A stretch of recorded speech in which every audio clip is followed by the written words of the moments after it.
L'ordination est un acte important pour tous les Thaïs.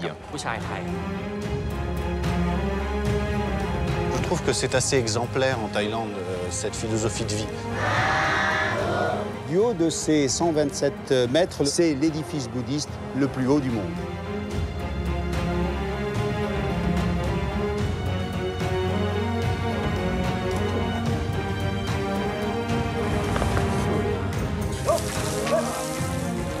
C'est amusant.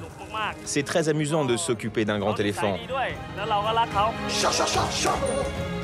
Pendant la période du combat, les garçons vont être des demi-dieux. Tout commence par une promesse, celle faite par Napoléon III de venir au Cambodge en visite officielle. Ça, c'est le cœur du quartier administratif français.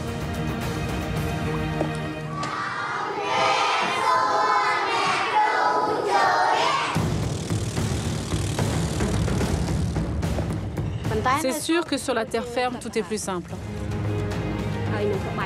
La façon de faire les plis sur la jupe est directement inspirée des statues des apsaras sculptées sur les murs des temples d'Angkor Wat et de Banteay Sray. C'est là que vivaient les dieux et les rois.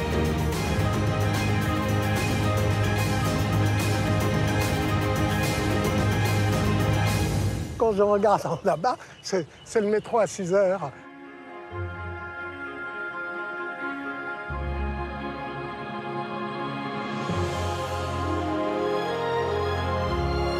Notre voyage commence ici, au château de Versailles.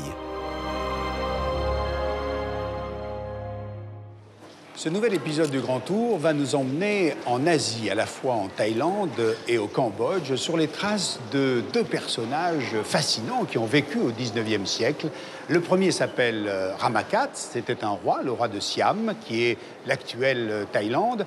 Et le second était un Français, Henri Mouhot, explorateur, qui est parti à la découverte du Cambodge et notamment du site d'Angkor. Alors si j'ai voulu commencer ce nouvel épisode du Grand Tour ici au château de Versailles, c'est que ce lieu abrite un tableau qui illustre parfaitement le début de cette histoire, le début de cette aventure. Ce tableau se trouve dans les réserves, un lieu interdit au public, mais on m'en a confié les clés afin d'y accéder. Venez avec moi.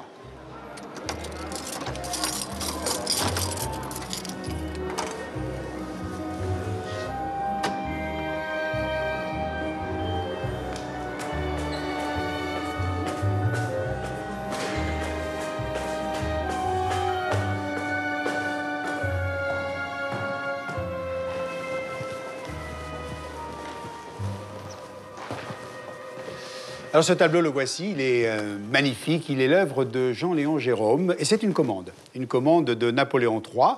L'action se situe le 27 juin 1861, nous sommes au château de Fontainebleau, dans la grande salle de bal, et elle représente une délégation d'ambassadeurs reçus par Napoléon III et son épouse, l'impératrice Eugénie. On voit d'ailleurs un des ambassadeurs tendre une coupe dans laquelle se trouve une petite boîte en or et à l'intérieur de cette boîte, une lettre du roi de Siam.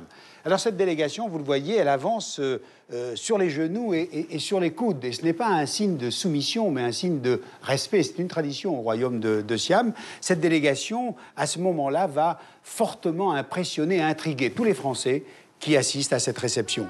À tel point que le peintre va demander au célèbre photographe de l'époque, Nadar, d'immortaliser la délégation siamoise afin d'étudier la morphologie, la taille, la façon de s'habiller et de se comporter de ces étranges visiteurs. Et cela pour les représenter le plus fidèlement possible sur cette toile. À l'époque, au XIXe siècle, on a très peu d'informations sur ce royaume de Siam et sur son roi Ramakat. Eh bien, je vous propose justement de partir à la découverte de ce pays, de ce royaume et de ce personnage extraordinaire, Ramakat. Pour cela, direction Bangkok.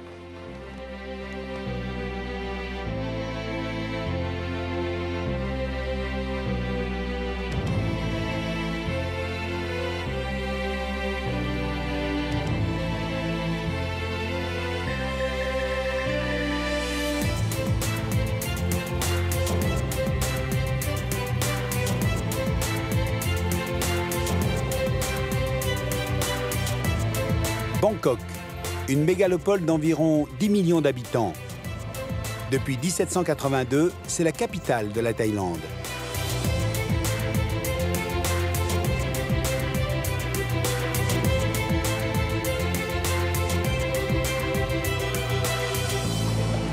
La ville s'est construite sur une étendue marécageuse autour du fleuve Chao Phraya. Les Klong, ces canaux bordés de maisons sur pilotis, témoignent du visage de la cité à l'époque de Rama IV.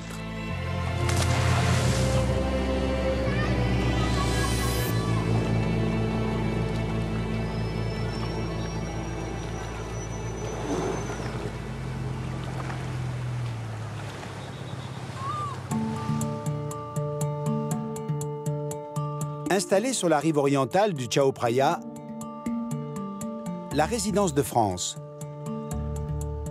C'est sur ce terrain que le consul envoyé par Napoléon III s'installe en 1858. Quelques années plus tard, le Siam fera don à la France de la maison et du terrain.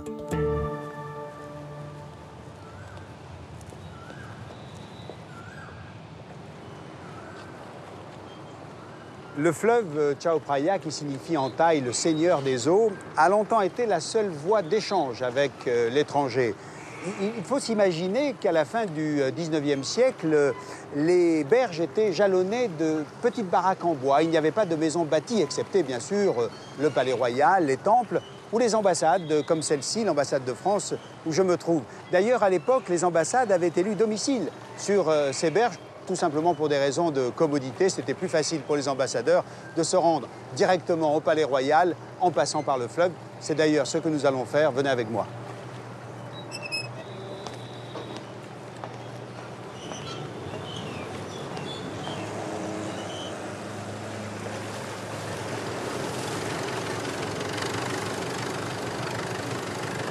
Depuis le golfe de Thaïlande, le fleuve Chao Phraya traverse Bangkok et serpente vers le nord sur plus de 350 km.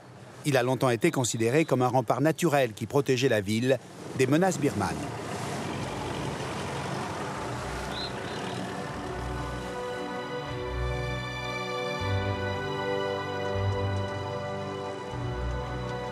Nous arrivons au Grand Palais, la résidence de Rama IV.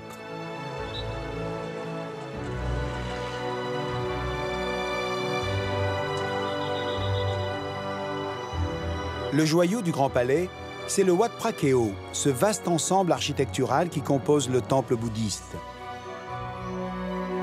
La présence d'un temple dans l'enceinte du palais est une tradition ancienne. Elle remonte au XIIIe siècle.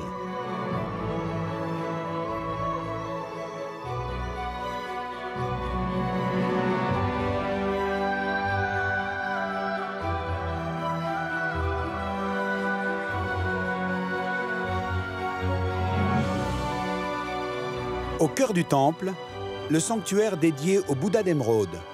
Cette statue de jade, haute de 66 cm, est l'emblème de la dynastie Chakri.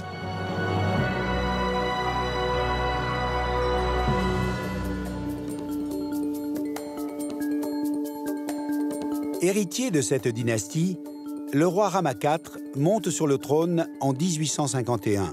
Il a alors 47 ans.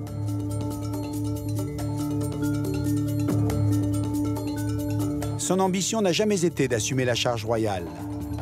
À 20 ans, le jeune prince Mongkut n'avait qu'un rêve: devenir moine.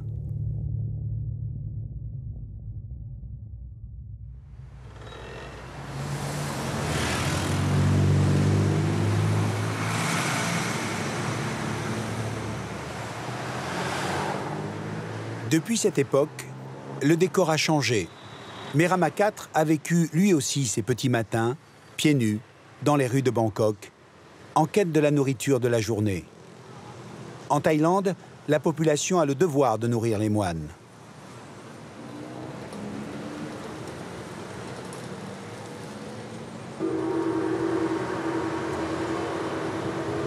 Nous sommes au Wat Bowon, dans le centre historique de Bangkok.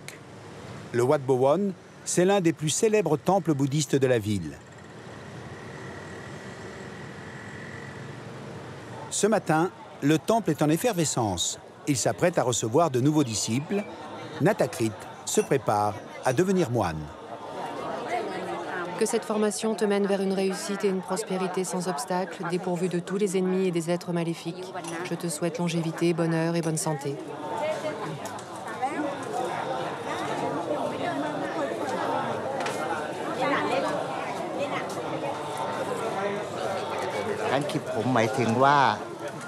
Lorsque les parents coupent les cheveux de leur enfant, c'est une manière de lui accorder leur bénédiction.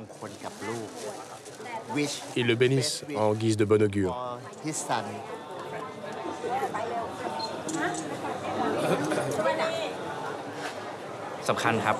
L'ordination est un acte important pour tous les Thaïs.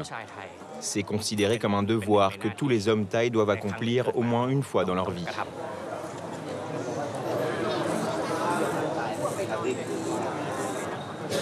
Première étape, les cheveux du novice sont entièrement rasés.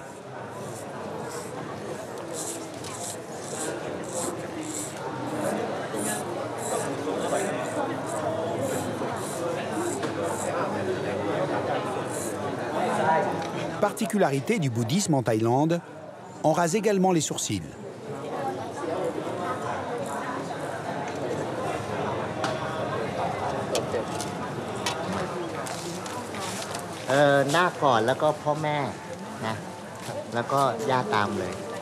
Âgé de 31 ans, Natakrit a souhaité être initié au bouddhisme pour honorer ses parents. Il porte encore la tenue blanche des novices, mais dans quelques instants, il va recevoir la robe safran des moines, un moment d'une grande solennité.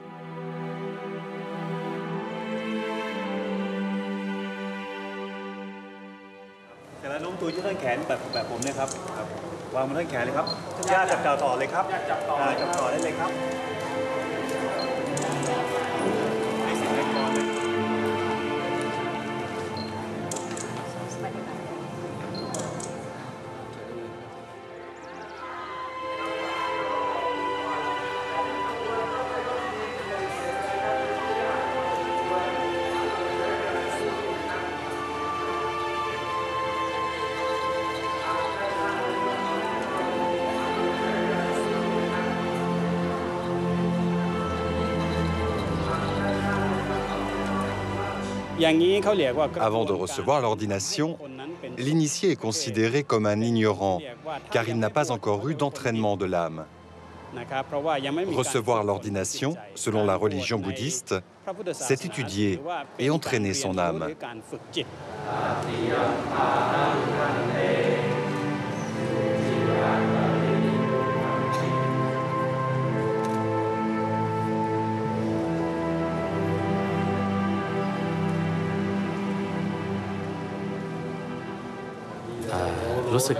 Je me sens bien. J'ai pu faire quelque chose de bien. J'ai accompli mon devoir envers mes parents et je me sens un peu fébrile.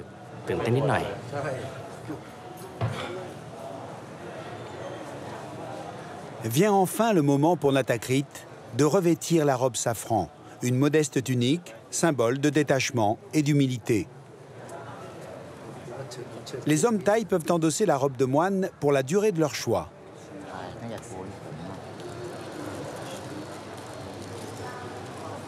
Natakrit, lui, a choisi de passer 4 semaines au Wat Bowon.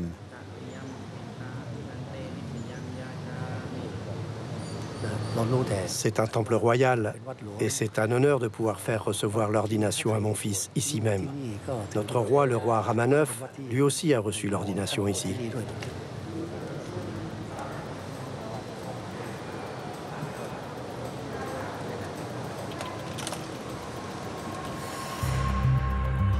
En 1836, Rama IV devient le premier abbé du Wat Bowon.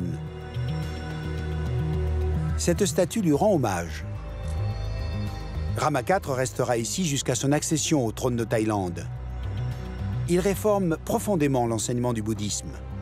Avant lui, la transmission des textes sacrés se faisait en grande partie à l'oral. Le nouvel abbé décide de faire imprimer les premiers livres religieux de Thaïlande.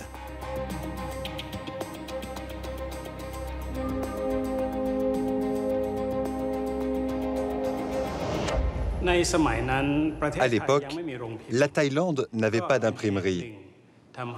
Voilà pourquoi le roi Rama IV, qui était alors chef du Wat Bowon, a fait venir une machine de Grande-Bretagne en passant par Singapour. Il y a eu 2 machines. L'une d'entre elles a été installée ici, au Wat Bowon, Elle est considérée comme la première imprimerie des Thaïlandais. Grâce au roi Rama IV, chacun peut désormais étudier les écrits originels du bouddhisme et ainsi trouver sa propre interprétation.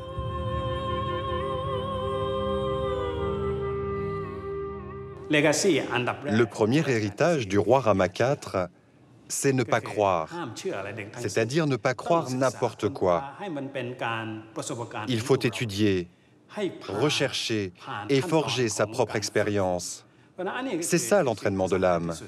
Le roi Rama IV a ainsi créé une vision moderne du bouddhisme.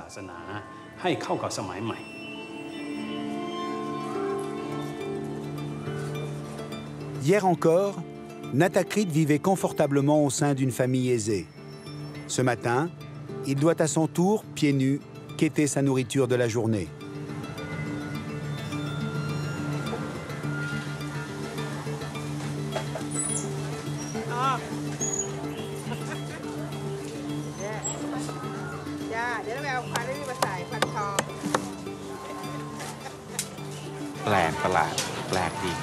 Je me sens bizarre, mais je suis heureux de suivre les règles de conduite enseignées par la religion bouddhiste. C'est comme rejeter toutes les facilités de la vie moderne pour s'en délivrer et d'une certaine manière mettre fin à ses souffrances. Rama IV passera 27 ans de sa vie dans les habits de moine bouddhiste. Au cours de ces années, il sillonne la Thaïlande et part à la rencontre de son peuple.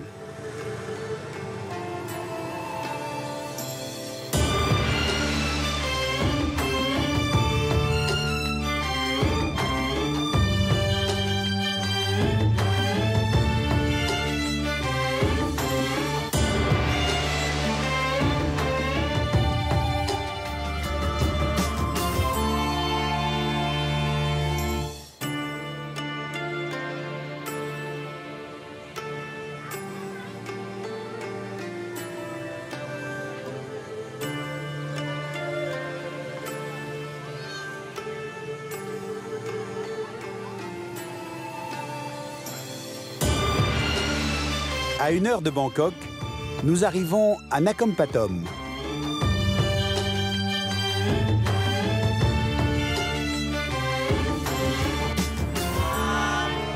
Aujourd'hui, événement. La ville est traversée par un flot ininterrompu de moines. Ils sont 1200 à marcher depuis des jours à travers plusieurs provinces pour rejoindre Bangkok.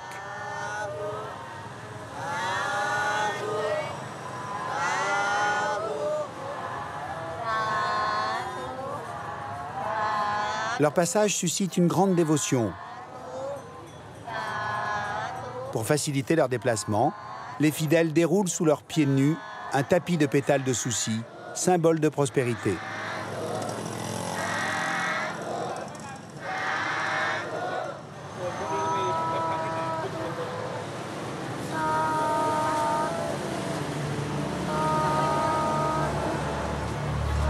Le temple de Nakhon Pathom est célèbre pour son chedi spectaculaire. Un chedi, c'est un monument de forme conique dont le cœur abrite des reliques.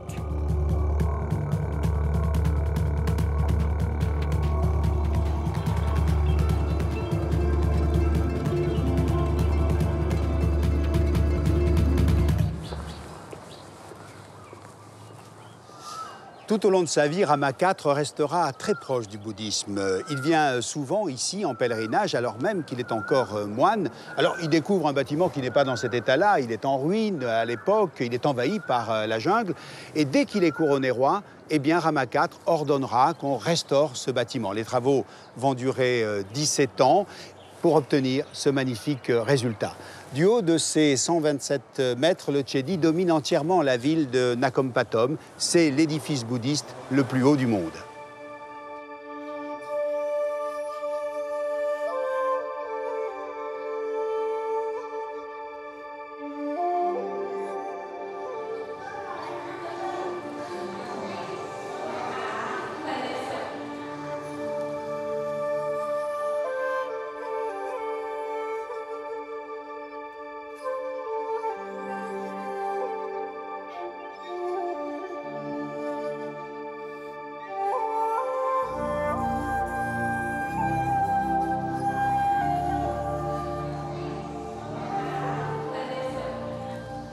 Cette fresque est magnifique.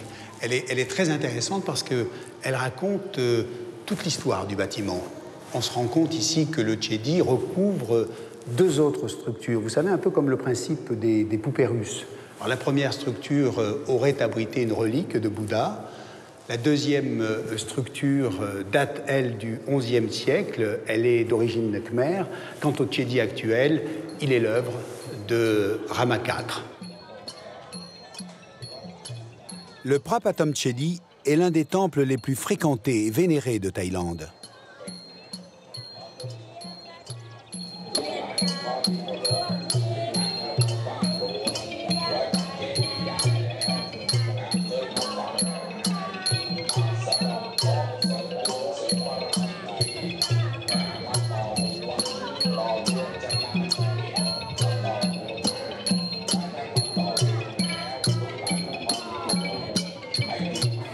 À chacune des entrées du temple, on est accueilli par des statues de Bouddha. C'est l'occasion pour les fidèles de faire des offrandes, alors soit en déposant des fleurs, soit en déposant des fines feuilles d'or que l'on place délicatement, minutieusement sur les statues de Bouddha. C'est une pratique ancestrale qui est censée attirer les bonnes grâces des divinités.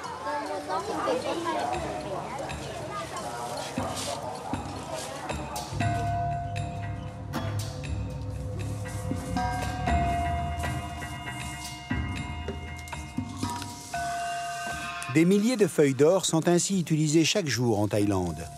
Beaucoup sont fabriquées dans cet atelier de Bangkok. La famille de Jintana Pasada travaille ici depuis une 40aine d'années.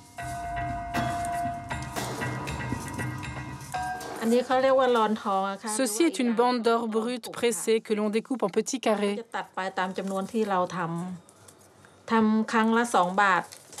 Cela nous donne environ 1500 morceaux. On ne peut pas coller cette bande directement, d'une part parce que c'est trop cher, et d'autre part parce qu'elle est trop épaisse pour coller. Il faut donc passer par l'étape de martelage pour obtenir des feuilles d'or très fines.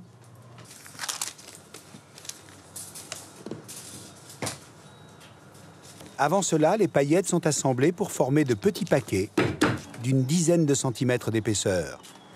Elles sont ensuite confiées au batteur d'or.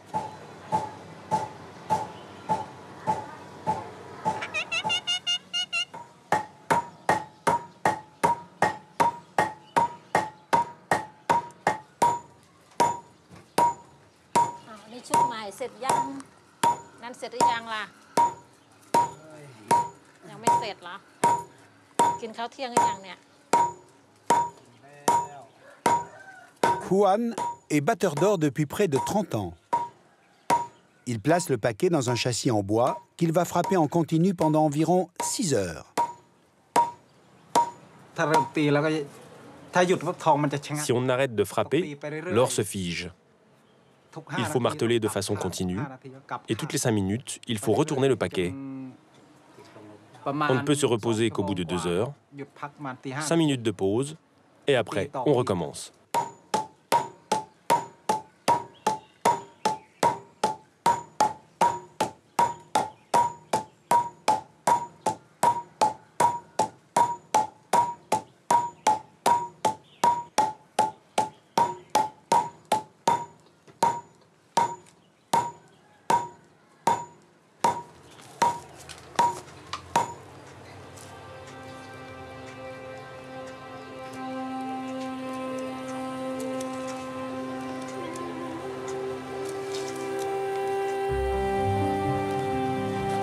Selon les textes, le corps du Bouddha comptait à sa naissance 32 marques distinctives.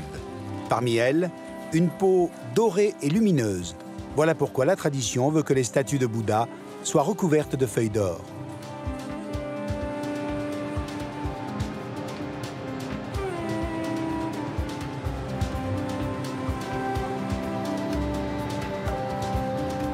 La nuit tombe sur Bangkok. Elle révèle les différentes facettes de la ville, où modernité et traditions ancestrales se côtoient en permanence. Bangkok ne s'arrête jamais et chacun choisit son rythme.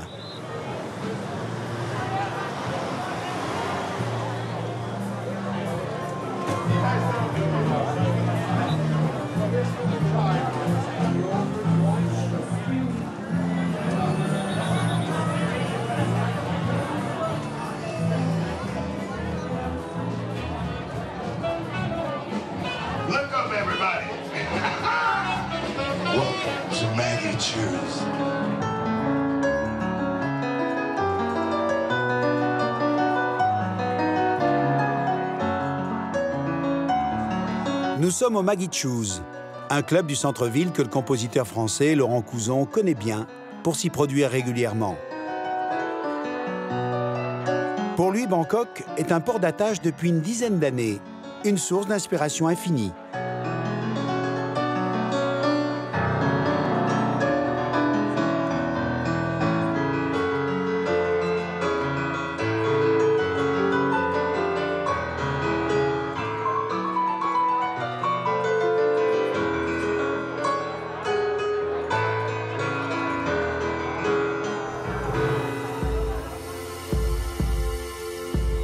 Mais ce n'est pas le Bangkok de la nuit que Laurent Couzon veut me faire découvrir. Je le retrouve le lendemain matin dans l'un des quartiers les plus modernes de Bangkok.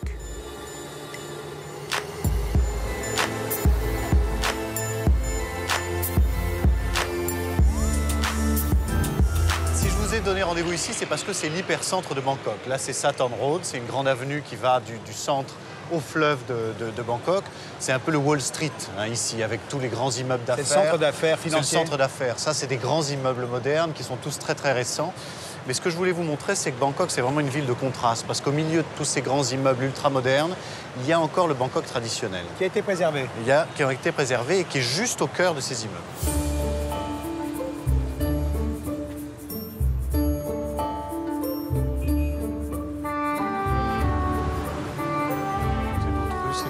Le même quartier, oui.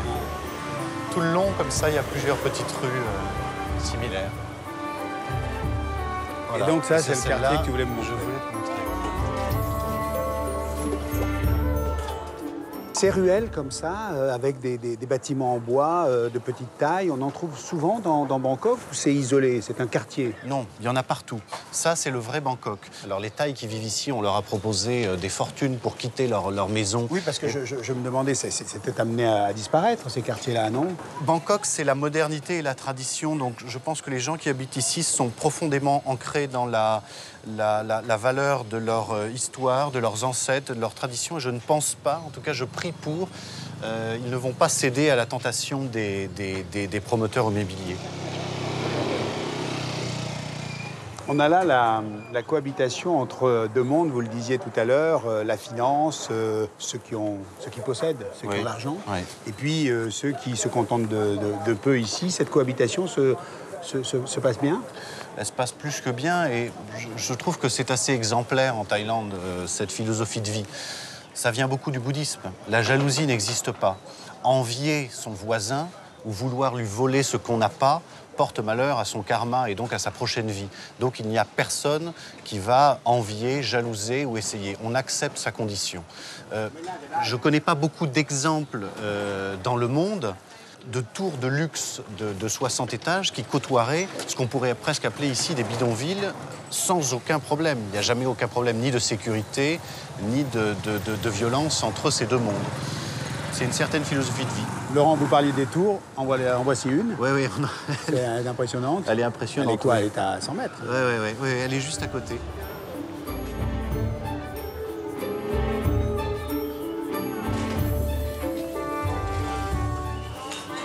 Ça, c'est le supermarché du coin. Laurent, il est fréquent de voir le portrait du roi dans la ville et même dans le pays. Oui, le roi il est partout. Le roi, c'est le représentant de Bouddha en Thaïlande. Donc, on affiche son portrait partout et on lui fait aussi des offrandes et des prières comme on le fait pour Bouddha. Surtout que le roi Bhumibol, qui est d'ailleurs le plus ancien monarque en exercice, plus que la reine d'Angleterre encore. Il a 86 ans maintenant et ça a été un roi très, très, très populaire tout au long de son existence. Et c'est d'ailleurs un jazzman aussi. C'est un excellent... Un musicien. Oui, c'est un excellent joueur de saxophone. Il a enregistré plusieurs disques qui sont d'ailleurs pas mal du tout. Moi, j'aime partir un matin et m'enfoncer comme ça dans des rues sans savoir où ça va me mener et aller à la rencontre. Je vois des paysages étonnants et on est toujours surpris, vous voyez, cette espèce de mélange hétéroclite qu'il y a à chaque coin de rue.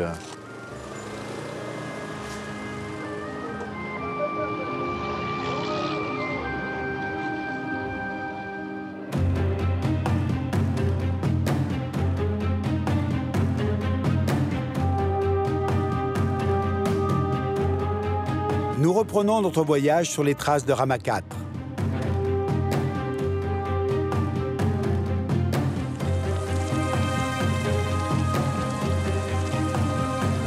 Féru d'histoire et d'archéologie, Rama IV s'intéresse aux principaux sites historiques du royaume et notamment aux deux anciennes capitales de la Thaïlande.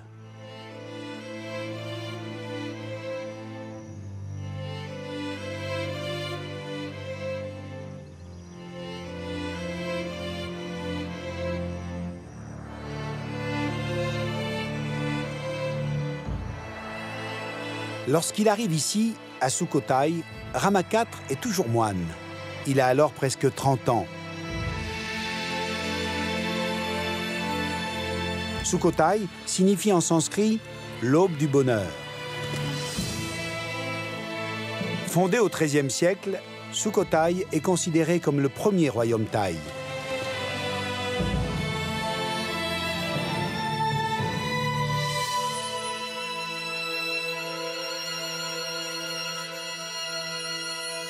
Les fouilles menées ici par Rama IV permettront de révéler cette stèle exceptionnelle sur laquelle figure le plus ancien exemple d'écriture thaï.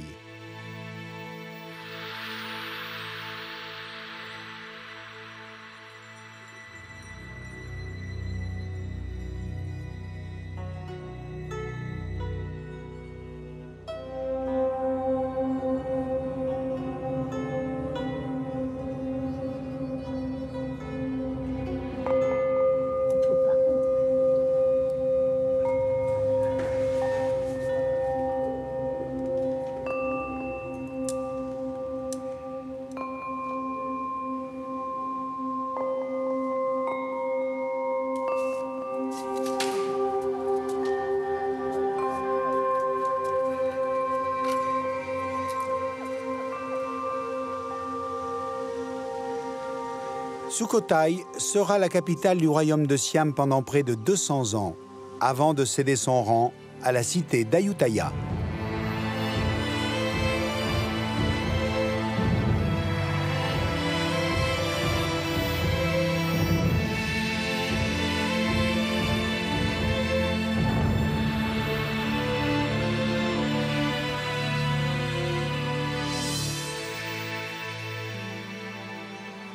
Rama IV est venu souvent ici à Ayutthaya. Ayutthaya, c'est le symbole, l'emblème de la richesse, de la puissance du royaume de Siam. Elle en a d'ailleurs été la capitale pendant 4 siècles.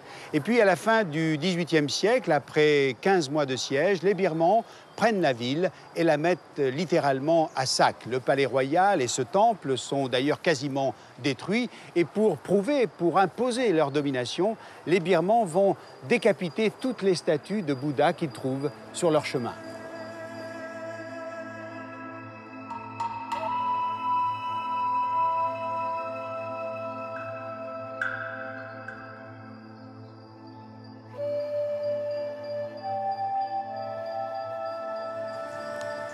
De là vient sans doute la curiosité la plus étonnante d'Ayutthaya, c'est cette tête de Bouddha prise dans les racines d'un arbre.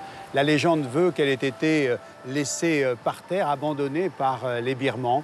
Vous le voyez, la nature lui a donné une deuxième vie.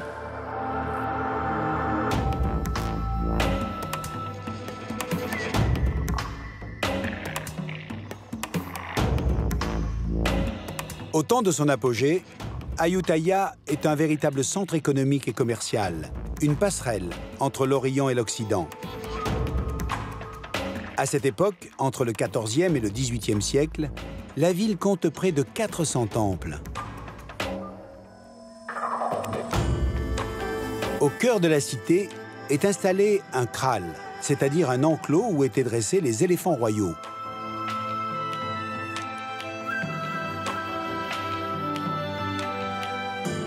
Chaque année, le roi venait y choisir les plus beaux spécimens pour notamment les entraîner à la guerre.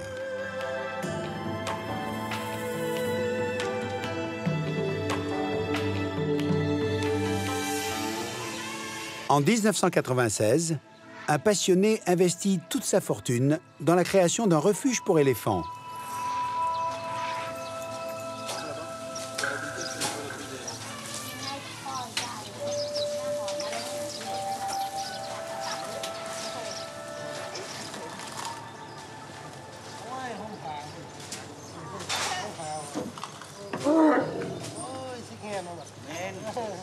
Aujourd'hui, ce refuge accueille une centaine d'animaux.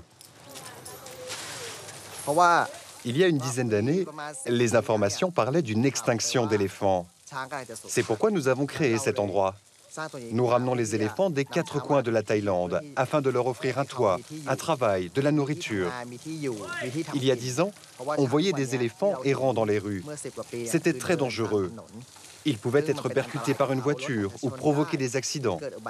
Dans ce centre, nous soignons les éléphants, nous nous occupons d'eux. Lorsqu'une personne souhaite se séparer d'un éléphant, nous l'adoptons.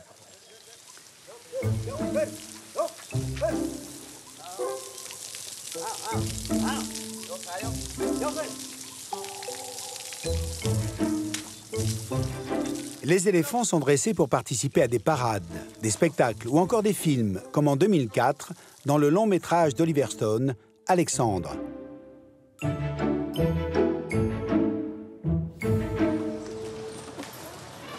Cette année, ils sont engagés dans un spectacle historique présenté au cœur des ruines d'Ayutthaya. C'est l'heure des dernières retouches avant le spectacle. Je le peins pour qu'il soit blanc, pour représenter un guerrier. C'est pour qu'il soit comme autrefois dans notre spectacle. Jusqu'au début du XXe siècle, l'éléphant blanc figurait sur le drapeau national. L'éléphant blanc est le symbole de la patrie. Le roi possède des éléphants blancs. Le souverain qui possède le plus d'éléphants blancs reflète le pouvoir du pays sur lequel il règne.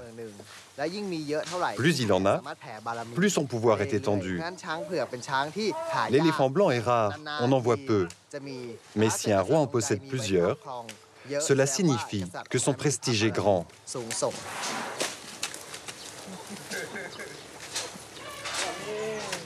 Le roi possède aujourd'hui 10 éléphants blancs.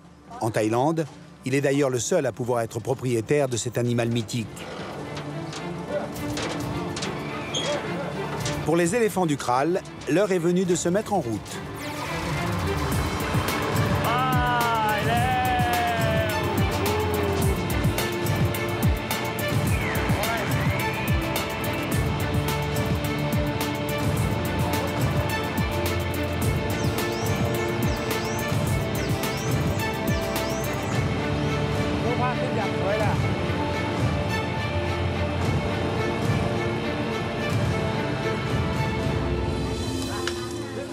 Chaque éléphant est sous la responsabilité d'un cornac, chargé de s'en occuper quotidiennement. Une relation presque fusionnelle entre l'homme et l'animal. C'est amusant. C'est très amusant de s'occuper d'un grand éléphant. Et lui, il a bon caractère. Je l'aime bien.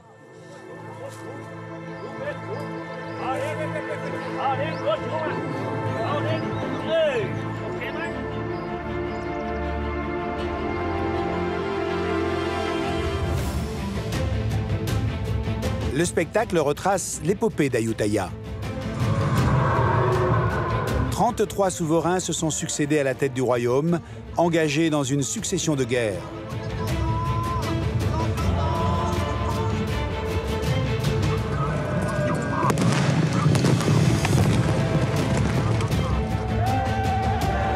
La plus célèbre d'entre elles oppose le roi Naresuan à un prince birman. Elle s'achève par un combat singulier à dos d'éléphant.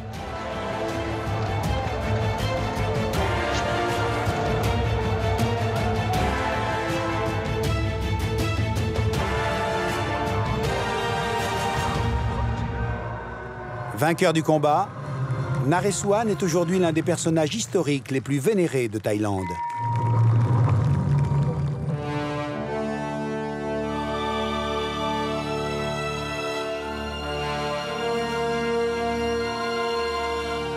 Après la chute d'Ayutthaya, Bangkok est choisie pour être la nouvelle capitale du royaume de Siam.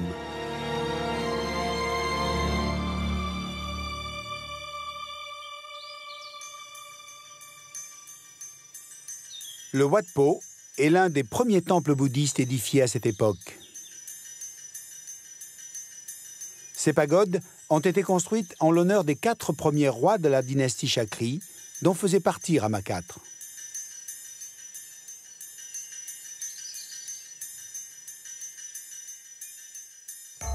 Le véritable chef-d'œuvre du Wat Po se trouve dans ce bâtiment.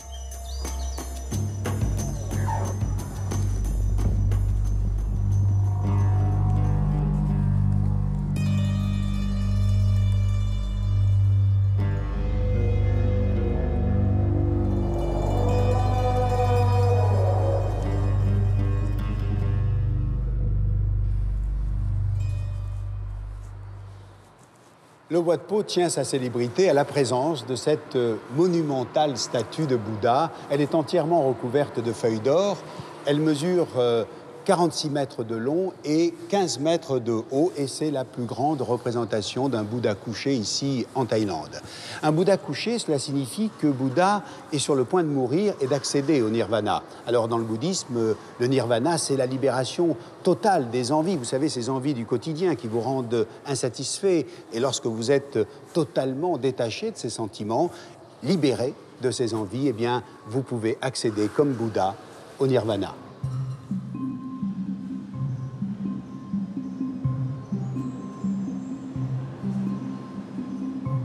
Les pieds du Bouddha sont incrustés de nacre. Selon la tradition thaï, ces 108 signes sont des marques de bon augure.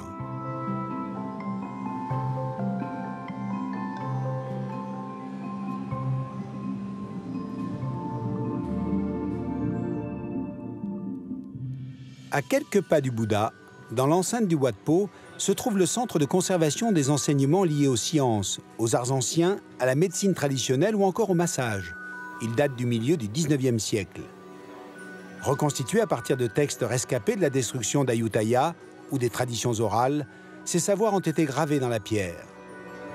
Ils sont aujourd'hui encore à la base des enseignements de médecine traditionnelle.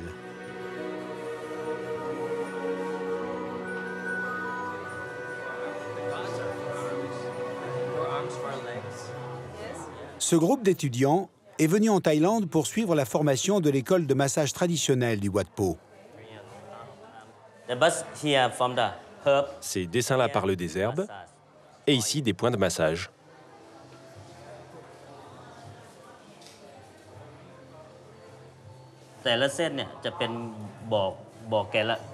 Chaque point représente un symptôme, et chaque ligne le relie à un ouvrage écrit ici. Par exemple, pour soigner les courbatures, c'est ce point.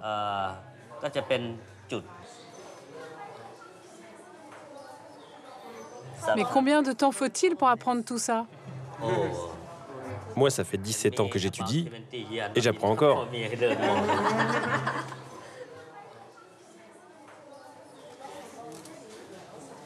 Cette école est une référence en matière de massage traditionnel thaï. On vient du monde entier pour apprendre ces techniques ancestrales.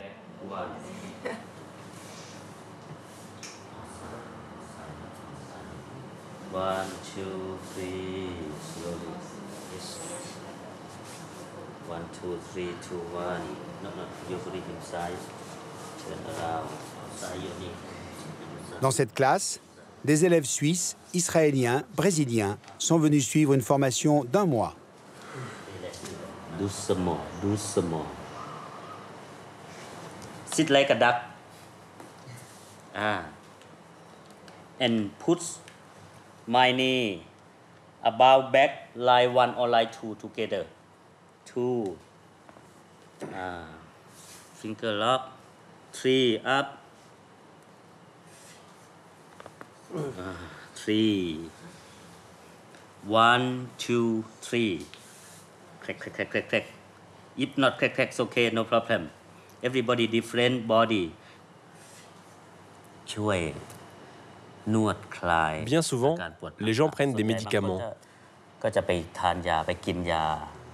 Mais les Thaïs soignent des maux, les foulures ou de légères entorses par des massages. Je pense que le massage thaï, c'est le top. Toute la concentration du masseur doit se trouver au bout de ses doigts. Le regard que l'on porte sur la personne massée ou le malade doit être celui que l'on pose sur un membre de sa famille ses frères et sœurs. Il faut mettre son cœur à l'ouvrage. Le massé peut alors ressentir ce cœur à travers les doigts du masseur. Le massage traditionnel thaï alterne des postures, des mouvements, des gestes techniques spécifiques. Près de 2 heures sont nécessaires pour le réaliser dans son intégralité.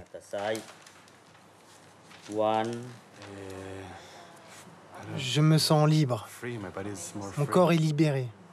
Étiré, très étiré aussi. C'est très bon. Okay, are you tired? No. Change model one more time and then go coffee break.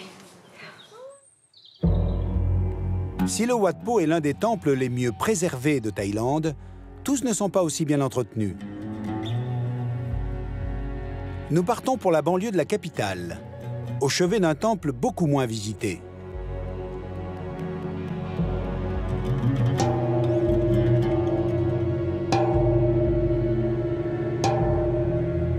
Le Wat Prasat, le temple est très abîmé. Il ne date pourtant que du début du 19e siècle. En 2011, d'importantes inondations ont fortement endommagé l'édifice. Aujourd'hui, une équipe de restaurateurs menée par Robert Bougrain-Dubourg se rend sur les lieux. Ils viennent évaluer les dégâts.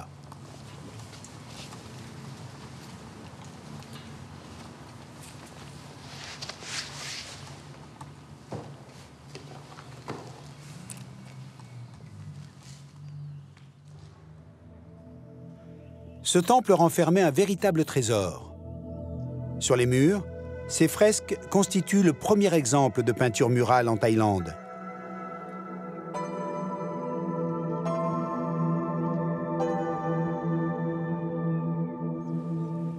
It's a pity because we can see the face. We lose the detail, just some small part. But here, for example, or here, it's not complete, but we know that before it's a wonderful painting. And we keep some small part of gold. Yes. And now we lose everything.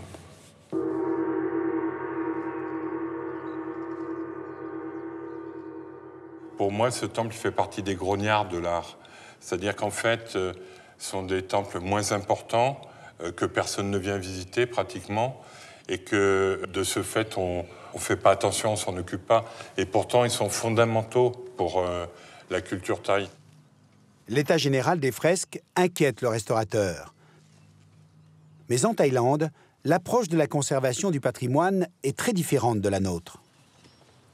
Ici, dans le cadre du bouddhisme, c'est pas grave de mourir puisque ça va renaître. L'œuvre est morte, c'est un cycle normal. Et à partir de ce moment-là, si on doit faire quelque chose, on refera une nouvelle peinture, donc on redonnera une naissance à la décoration de ce temple. Il n'y a aucune prise de conscience du patrimoine par les Thaïs. C'est vraiment, pour ça, un très gros problème. Robert Bougrain-Dubourg a créé cet atelier de restauration au cœur de Bangkok.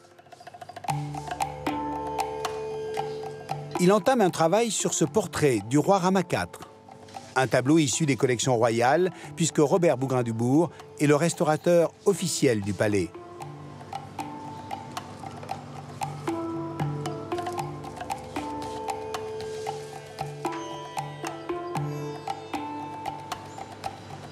À ses côtés, 14 Thaïs qu'il a lui-même formés aux techniques de restauration.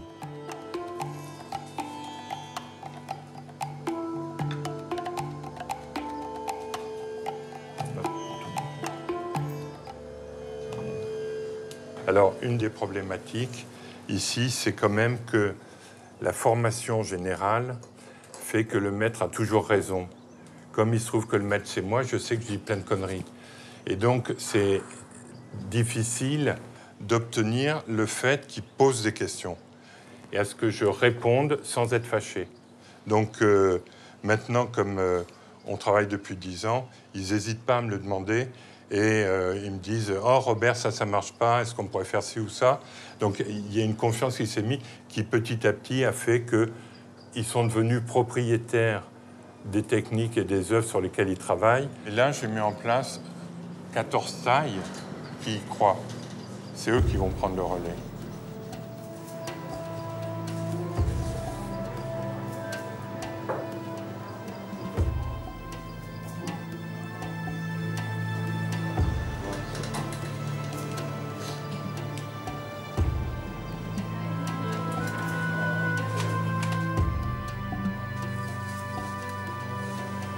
L'art thaï va bien au-delà de la peinture ou de l'architecture. L'art de la guerre a donné naissance au Muay Thai, la boxe thaï. Pendant des siècles, les plus grands boxeurs étaient sélectionnés à travers tout le pays pour intégrer, honneur suprême, la garde rapprochée du roi.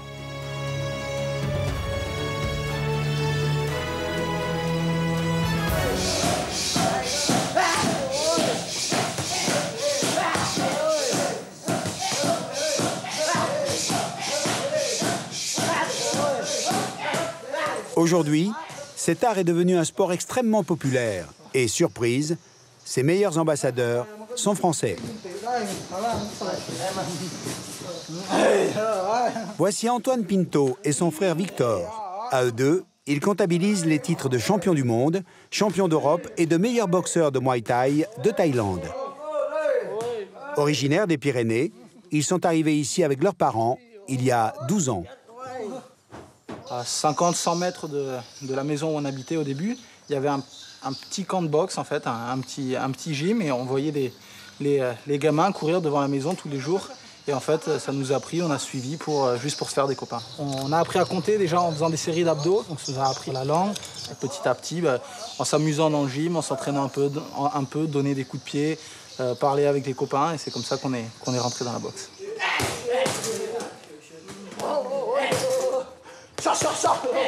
Depuis plusieurs semaines, Antoine et Victor se préparent à un événement exceptionnel.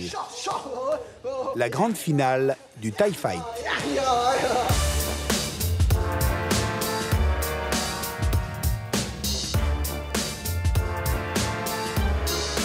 Elle a lieu au centre de Bangkok, face au Palais Royal.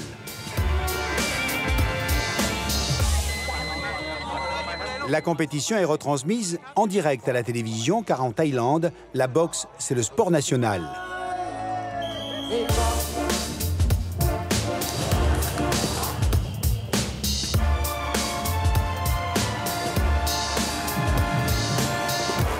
Serge, le père et coach d'Antoine et Victor, veille au respect des traditions. Cela commence avec le mongkron, ce bandeau que les boxeurs doivent porter sur la tête jusqu'au début des combats. Les mongkron ont été bénis par les moines et donc il est obligatoire de les mettre au-dessus de la tête de chacun des boxeurs et du public parce que tout ce qui a été béni bouddhiquement, on ne peut pas le fouler ou on ne peut pas passer au-dessus de Bouddha.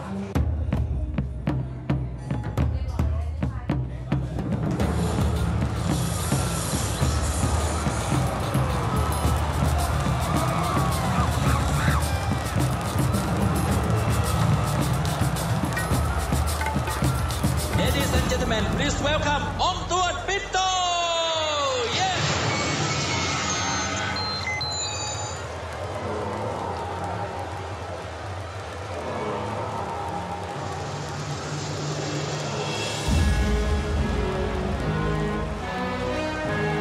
Avant le combat, et toujours pour rester dans le respect des traditions, Antoine va s'incliner devant le roi.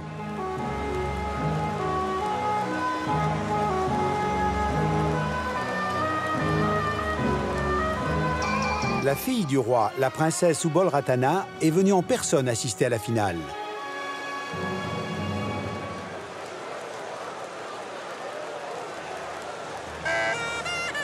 Chaque rencontre est précédée d'une danse rituelle rythmée par une musique traditionnelle. Les boxeurs exécutent ce que l'on appelle le Wai Kru. Wai en thaï veut dire remerciement et Kru veut dire professeur. Simplement, on va remercier la totalité des personnes qui ont permis aux boxeurs d'accéder à ce niveau. Et quelque part, ne pas le faire serait d'une grande incorrection.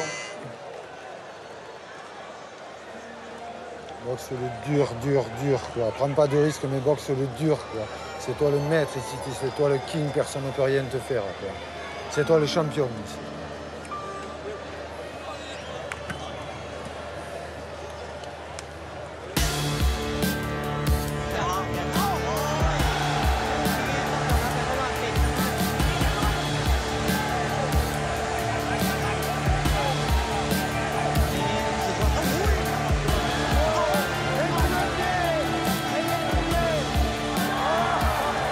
Le Muay Thai est un savant mélange de sport et de spiritualité.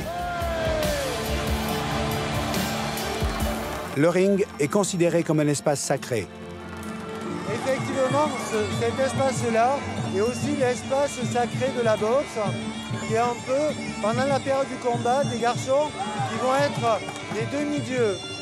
Le moment où ils vont descendre du ring, ils vont revenir des hommes comme les autres, mais pas seulement des hommes comme les autres. Ils vont devoir amener la bonne parole partout et ils devront prouver en permanence qu'ils ont mérité ce titre de demi-dieu. And the winner is Brett Antua.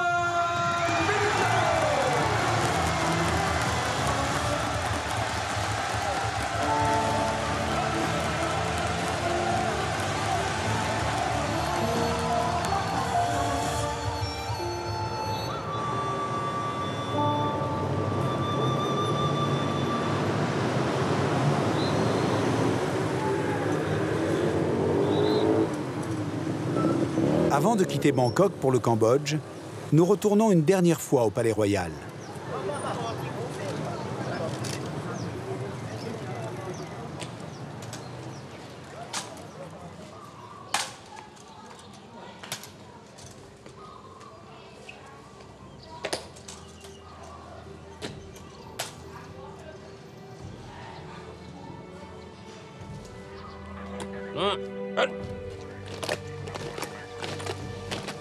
C'est ici que Rama IV, premier monarque siamois à s'ouvrir à l'Occident, va recevoir un certain Henri Mouhot. Botaniste, naturaliste, Henri Mouhot rêve comme beaucoup d'explorateurs ou d'écrivains voyageurs de l'époque de découvrir l'Asie du Sud-Est. Il va faire de Bangkok son camp de base pour sillonner la région. Henri Mouhot quitte Bangkok en 1858 pour le Cambodge. Là, il va découvrir, ou redécouvrir, devrais-je dire, les temples d'Angkor. Il ne le sait pas, mais c'est lui qui va révéler au monde occidental ce trésor archéologique. Alors, on va quitter nous aussi Bangkok, on va quitter le Palais Royal et Rama IV pour suivre Henri Mouhot dans son expédition. Vous allez voir, le voyage est magnifique. Venez avec moi.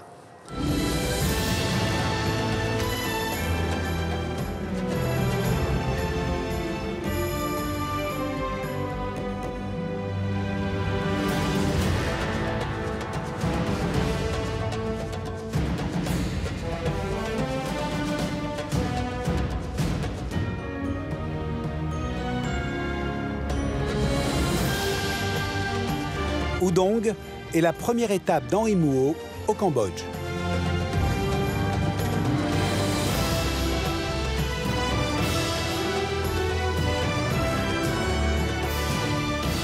À cette époque, c'est un territoire mystérieux et inconnu.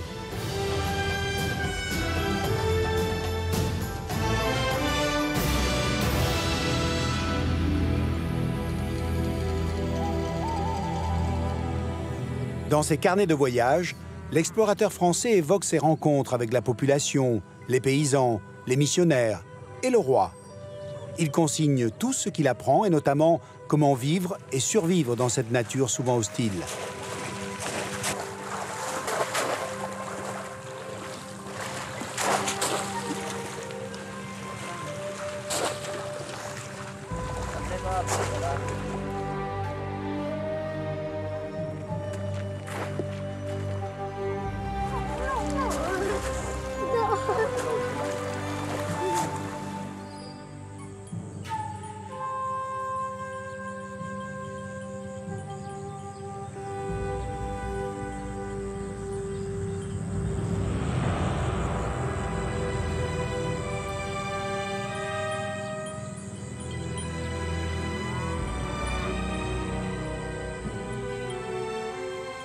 Quand Henri Mouhot arrive à Udong, il découvre ce paysage. Un paysage plat fait de rizières avec au loin 3 collines. La plus importante est surnommée la colline de la fortune royale. Elle tient son nom du fait qu'au XVIe siècle, un roi cambodgien qui menait bataille contre les Thaïs avait placé ici le trésor national.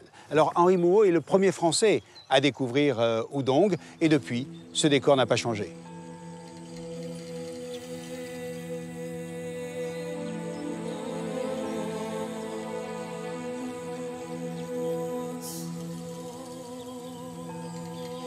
Udong est un lieu incontournable au Cambodge. Au sommet de cette colline, des stupas rappellent la grandeur des rois.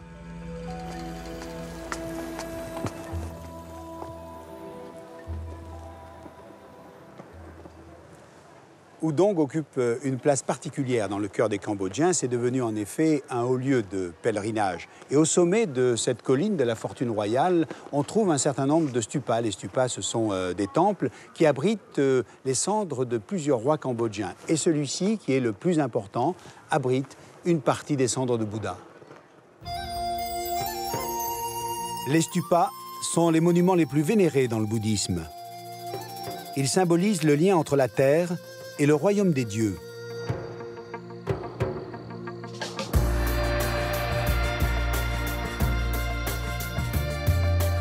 Udong a été la capitale du Cambodge pendant près de 2 siècles et demi.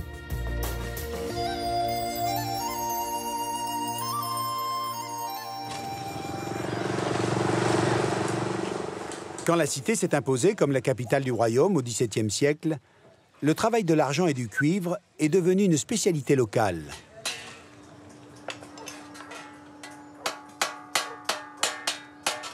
Sopat Ut est l'un des tout derniers à perpétuer cette tradition d'objets finement ciselés.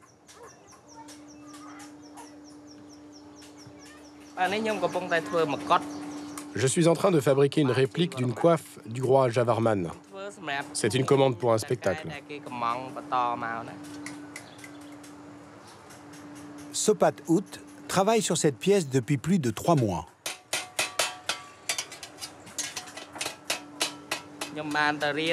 J'ai commencé à m'intéresser à l'orfèvrerie à l'âge de 12 ans. Ensuite, vers 16 ans, c'est devenu mon métier.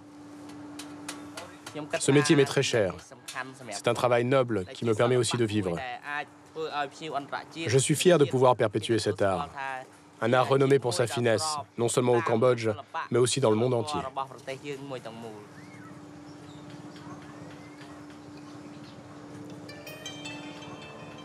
Grâce à ces objets, Sopat et sa famille font revivre la grandeur de la civilisation khmère.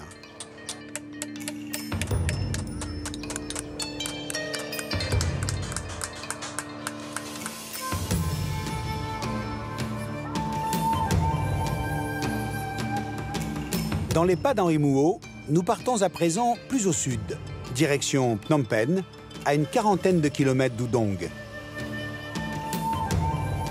La ville est construite au croisement de 4 rivières.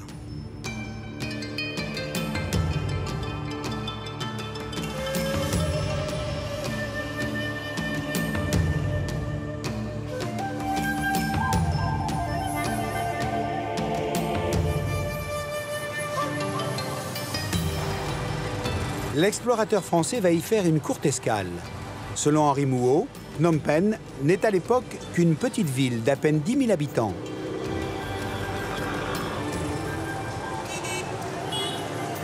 Aujourd'hui, plus d'1,5 million de personnes vivent dans la capitale du Cambodge.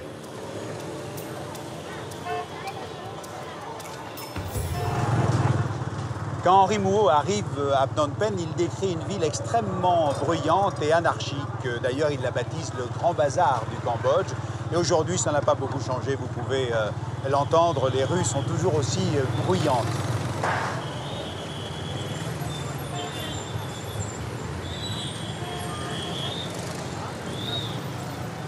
À l'abri de l'agitation de la ville, voici le Wat Phnom.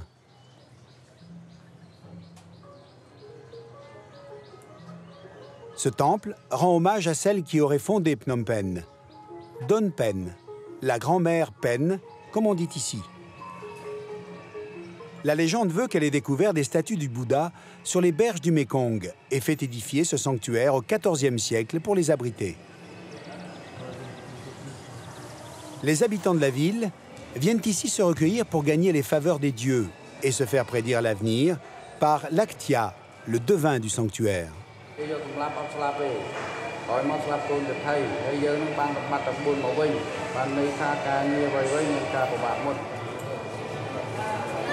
Si le vœu est exaucé, la coutume exige que l'on revienne faire une offrande à la fondatrice de la ville.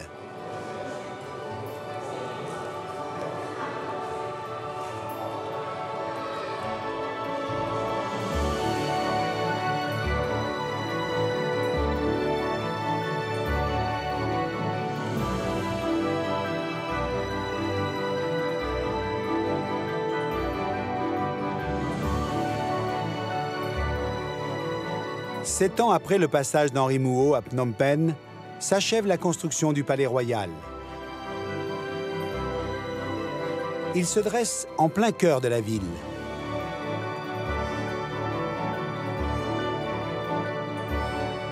C'est ici que vit le roi du Cambodge.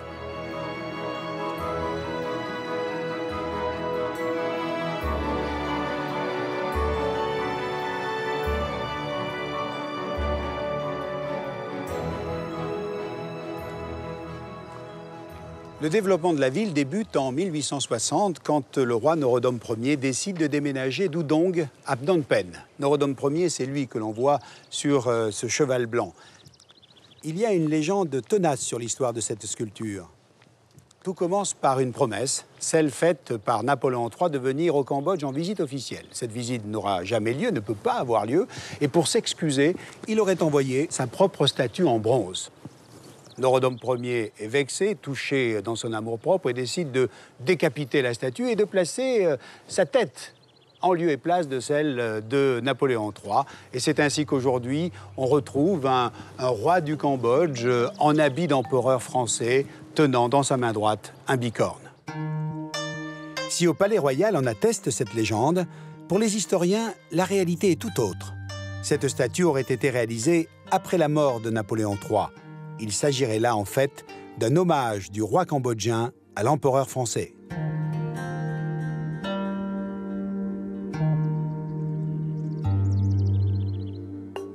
Aujourd'hui, le pays est régi par une monarchie constitutionnelle. La même dynastie est au pouvoir depuis plus d'un siècle et demi. L'un de ses membres a particulièrement marqué l'histoire de son pays. C'est le roi Norodom Sihanouk. Né en 1922 à Phnom Penh, Norodom Sihanouk n'a que 19 ans quand le gouverneur de l'Indochine française le place sur le trône du Cambodge.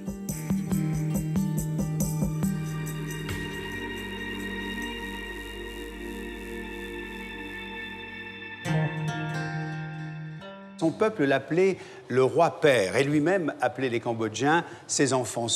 Sa vie a été intimement liée à l'histoire de son pays. Il a effectivement accompagné tous les soubresauts, tous les tourments qu'a traversé le Cambodge, de l'indépendance à la guerre civile, en passant par l'âge d'or, c'est-à-dire les années 50-60, et bien sûr le terrible épisode des Khmers rouges. On le voit ici, reçu en visite officielle à Paris par le général de Gaulle, qui lui-même est accompagné d'André Malraux. Aujourd'hui encore, le portrait du roi Norodom Sihanouk se trouve sur tous les murs, à l'intérieur des bâtiments, qu'ils soient publics ou privés. Et bien sûr, ici, au Palais Royal, une galerie lui a été consacrée.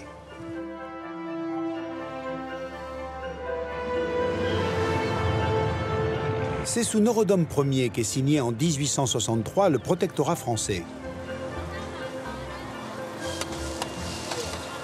Phnom Penh prend alors son essor.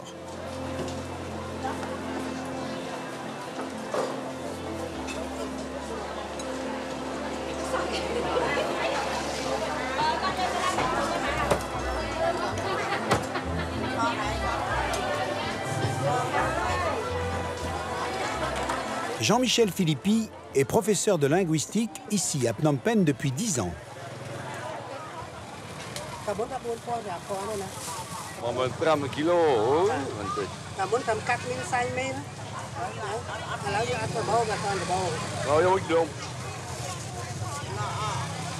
Ouais.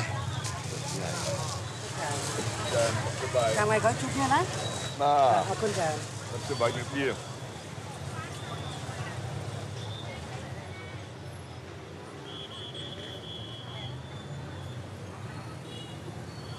Jean-Michel Philippi nous emmène dans le quartier français où se dressent encore quelques bâtiments témoins de la période du protectorat. Eh bien, nous sommes ici sur la plage de la Poste, cœur du quartier administratif français, qui, plus qu'une place, est en fait une rue avec des bâtiments agencés de façon très originale. Pour l'architecte Daniel Fabré, une place ne devait pas être industrielle, comme on le disait, rectangulaire ou carré, mais humaniste. Suivant l'endroit où l'on se plaçait, l'œil reconstitue la place. On est donc centré sur la vision de l'individu. Alors les bâtiments symbolisent évidemment toute l'instauration du pouvoir français. On a par exemple la Poste, Poste et Télégraphe à l'époque. Là-bas, tout au fond, nous avons le commissariat, auquel on a rajouté un étage dans les années 20, mais la première partie, à l'instar de tous ces bâtiments, a été faite entre 1889 et 1897. Et enfin, le Grand Hôtel, avec une façade arrière, superbe façade 18e siècle, où on recevait aussi des hôtes illustres du protectorat. Ça, c'est le cœur du quartier administratif français. Au lendemain de la Première Guerre mondiale, près d'1 millier de Français vivent à Phnom Penh.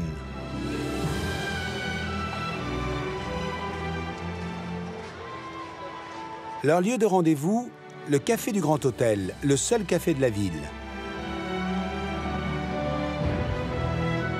Pendant une trentaine d'années, Phnom Penh prospère. Après l'indépendance, en 1953, la ville continue de grandir, jusqu'à l'arrivée des Khmers rouges.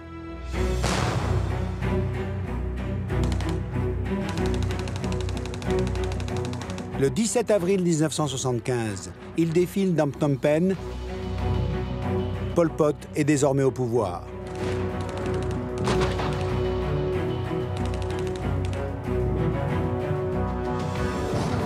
Il vide la capitale de la quasi-totalité de sa population. La ville sera laissée à l'abandon pendant plus de 3 ans.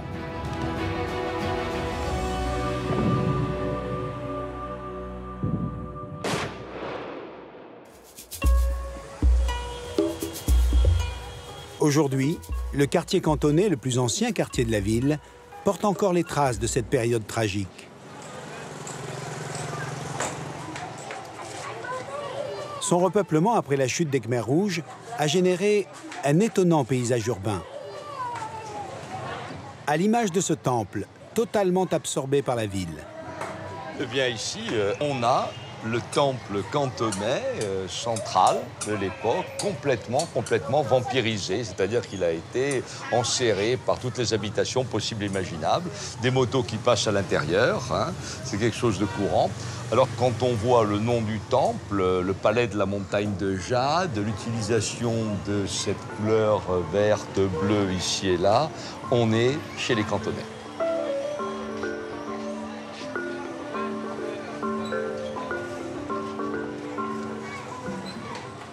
Mais vous voyez, là, par exemple, on a un support de colonne sur lequel les gens s'assiedent, tout à fait caractéristique de l'entrée d'un temple. Hein. Il y a également ici de beaux carrelages hein, qui demeurent encore, qui sont restés tels quels. Hein. Et là, nous allons vers le cœur du temple. Et dès qu'on lève la tête, le toit. Ce qu'il reste du toit, avec de très belles boiseries qui étaient à l'origine peintes, on peut encore distinguer les couleurs.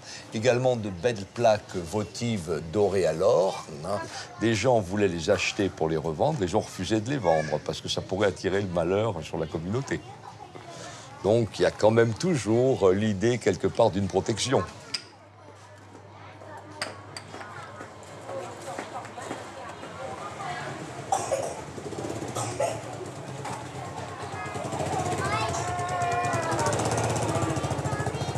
Nous sommes dans une école et les salles de classe ont été complètement vampirisées. Elles sont revenues d'appartements. Le bâtiment administratif de l'école a été également divisé en appartements. Quand en 79, les gens sont rentrés dans la ville, eh bien, on a repeuplé la ville comme on pouvait. On s'installait là où on pouvait. On avait des titres de propriété provisoires que le chef de village donnait et signait. Et l'ancien cadastre ayant été complètement détruit, on n'avait plus de documents attestant, disons, des droits de propriété des anciens propriétaires. Donc tout le monde s'installait un peu n'importe où. C'est ce qui s'est passé ici. Et le bâtiment n'a donc pas retrouvé sa fonction originelle d'école. Donc quand Mouo est venu ici, par exemple, eh bien j'imagine qu'il a dû voir un quartier pareil. Hein. Enfin, c'est vraiment le quartier chinois le plus ancien. Les Khmers rouges ont bouleversé la ville de Phnom Penh et marqué tragiquement l'histoire du pays. Les artistes n'ont pas échappé à cette période sanglante. Les partisans de Pol Pot n'ont eu de cesse d'anéantir la culture khmer, dont la danse fait partie. La fille du roi Norodom Sihanouk, la princesse Bopa Devi, est devenue à 18 ans danseuse étoile au sein du Ballet Royal du Cambodge. Pendant plus de 30 ans, elle s'est produite sur toutes les scènes du monde. Elle est aujourd'hui l'illustre représentante de cet art qui a failli disparaître.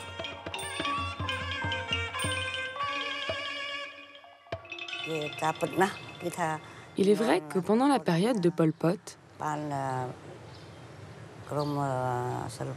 il y a eu entre 500 et 600 artistes du Ballet Royal qui ont été chassés de la capitale de Phnom Penh pour aller vivre et travailler à la campagne avec les paysans. Un nombre très important d'entre eux a subi la faim, la maladie et la mort.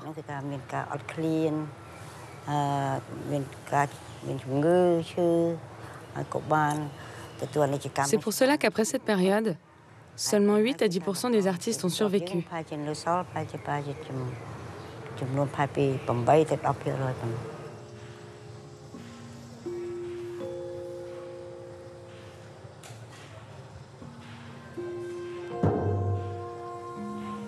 Somali est professeur de danse khmer à l'Académie des Beaux-Arts de Phnom Penh.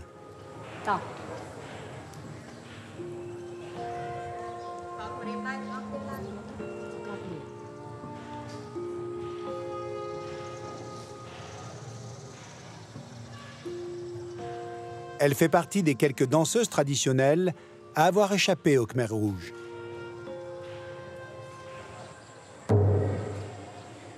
Ces fillettes apprennent à rester droites, le visage impassible.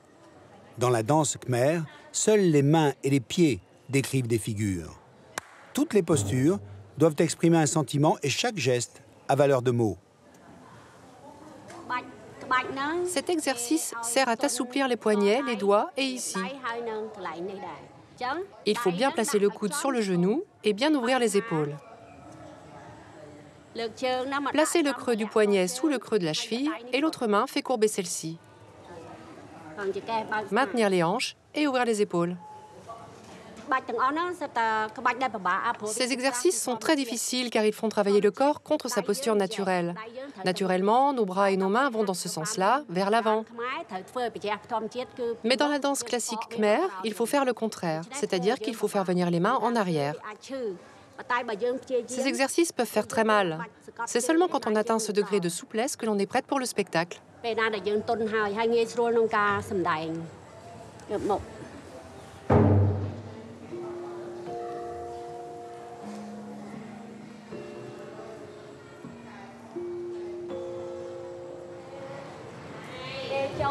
L'apprentissage des gestes n'est pas le même pour tous les élèves.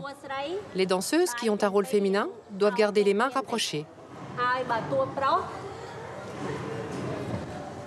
Alors que les bras des danseuses pour les rôles masculins doivent être plus écartés et s'ouvrir comme ça.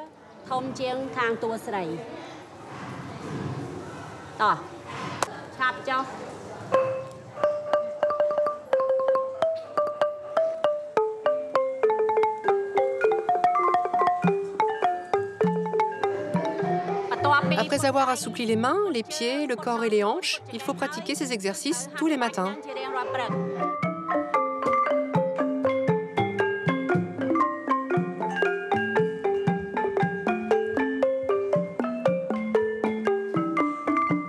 Le répertoire de la danse traditionnelle khmer comporte environ 4500 gestes.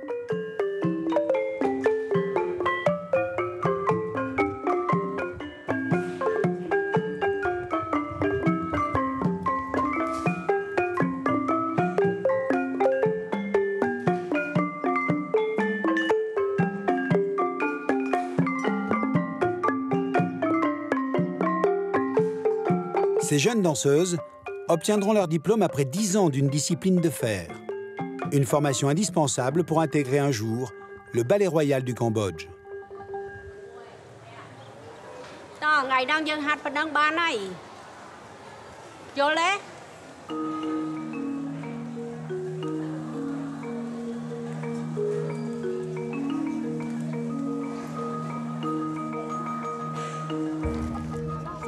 Intégrer la troupe du ballet royal, c'est le rêve de ces jeunes femmes. Elles s'apprêtent aujourd'hui à répéter pour une audition. Elles y présenteront une danse pratiquée depuis plus de 1000 ans au Cambodge.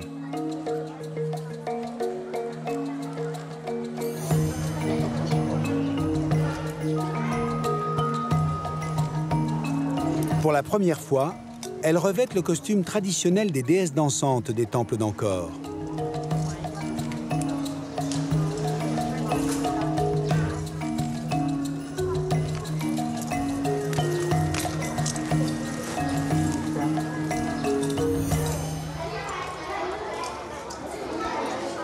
À l'origine, les femmes qui portaient cette tenue dansaient pour communiquer avec les dieux. On les appelait les apsaras. Par tradition, une apsara porte toujours un costume blanc. C'est la danseuse principale, celle qui a le rôle le plus important. Mais il y a aussi 3 autres couleurs, le bleu, le rouge et le vert. Le blanc représente le diamant, ou plus exactement, la lumière reflétée par le diamant. Le bleu représente une pierre de grande valeur, c'est le saphir. Le rouge, le rubis, et le vert, l'émeraude.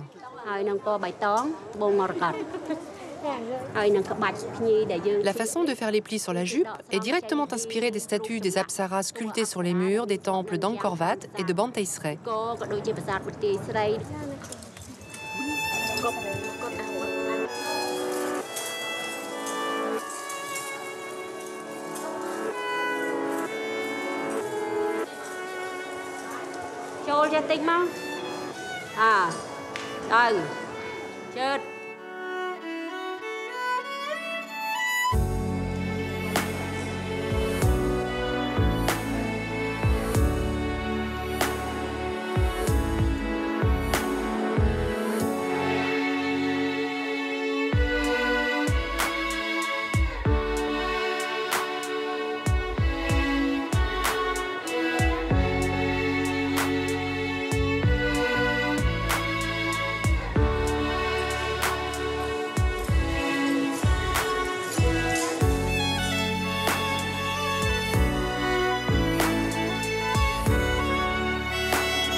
Avant de poursuivre notre voyage vers Angkor sur les traces d'Henri Mouot, il y a un dernier endroit où je voudrais vous emmener.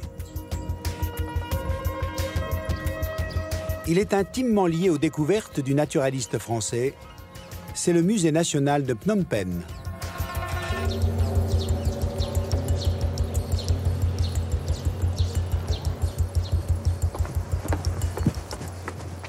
Ce musée national abrite des milliers d'œuvres d'art, dont certaines remontent d'ailleurs au 5e siècle. Il y a ici la plus grande collection au monde de sculptures khmer, et il y en a une que je voudrais vous faire découvrir en particulier.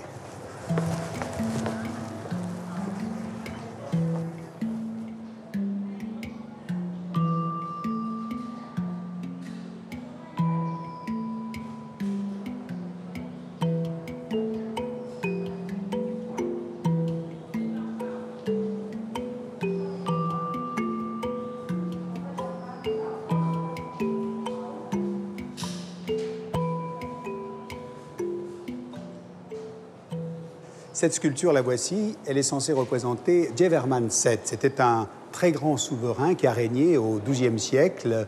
Il a laissé une empreinte considérable sur le site d'Angkor. D'ailleurs, il est le bâtisseur d'Angkor Thom, là où a été trouvée cette sculpture. Alors ce roi, c'était un grand conquérant, mais là, il a été représenté comme un ermite religieux. Il a les yeux fermés, un léger sourire, la face est totalement sereine.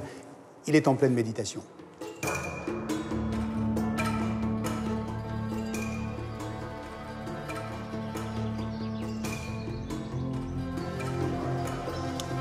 La statue de Jayavarman VII, comme toutes les autres sculptures, passe par l'atelier de restauration du musée avant d'être présentée au public.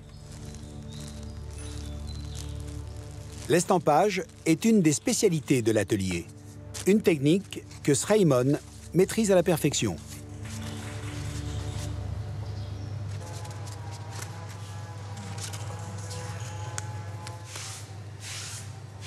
Aujourd'hui, la jeune femme doit reproduire les inscriptions gravées sur cette stèle d'un temple d'Angkor. Une pièce rare qui date du Xe siècle.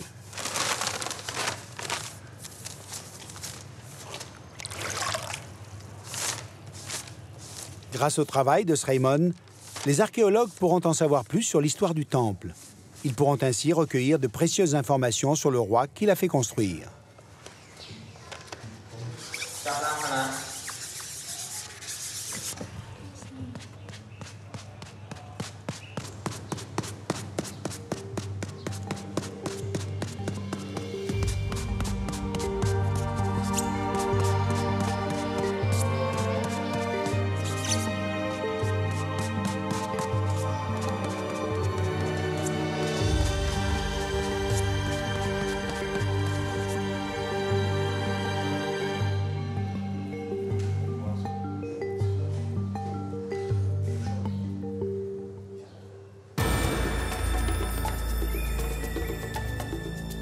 Nous quittons Phnom Penh.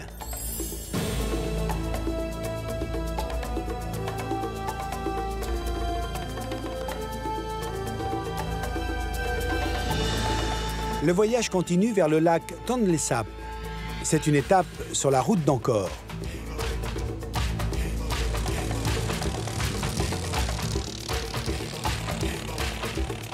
Quand Henri Mouo entame son périple vers l'ouest du Cambodge, il traverse ce lac et ses villes flottantes. Chaque année, pendant la mousson, le Tonle Sap devient le plus grand lac d'eau douce du monde.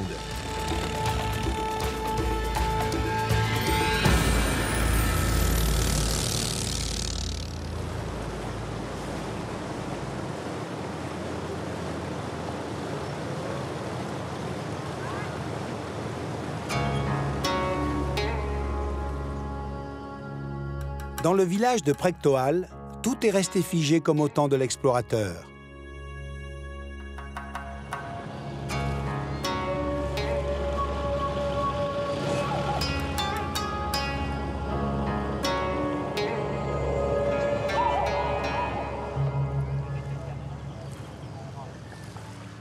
Les maisons sont toujours fabriquées en bois et en feuilles de cocotier. Environ 800 familles vivent dans ce village.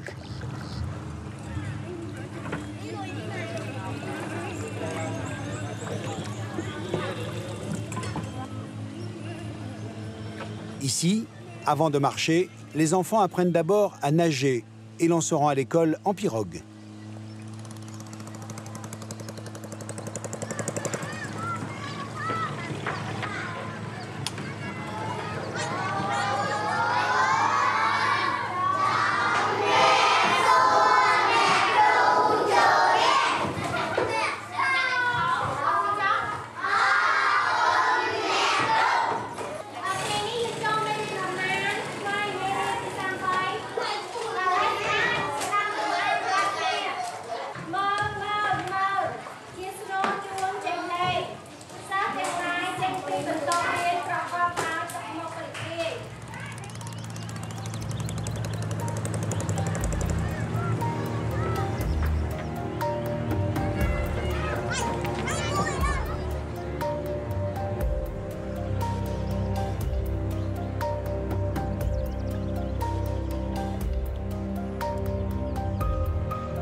Van Lang et sa famille sont pêcheurs, comme la plupart des habitants de Prektoal.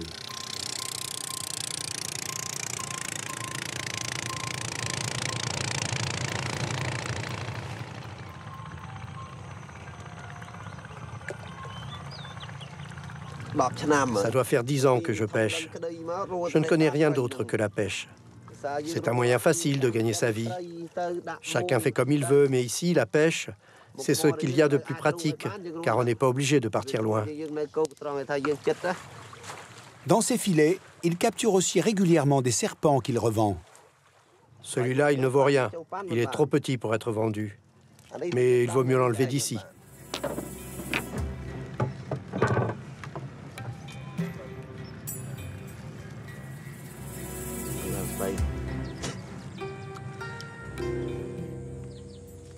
Le lac Tonle Sap offre d'autres moyens de subsistance.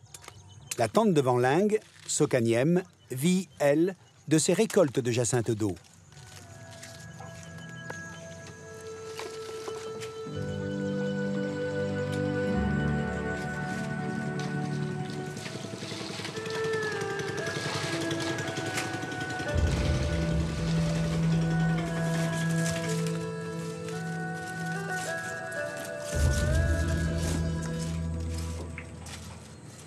Avec les tiges de jacinthe séchées, Soka fabrique des sacs, des paniers, des tapis, qu'elle vend aux touristes de passage.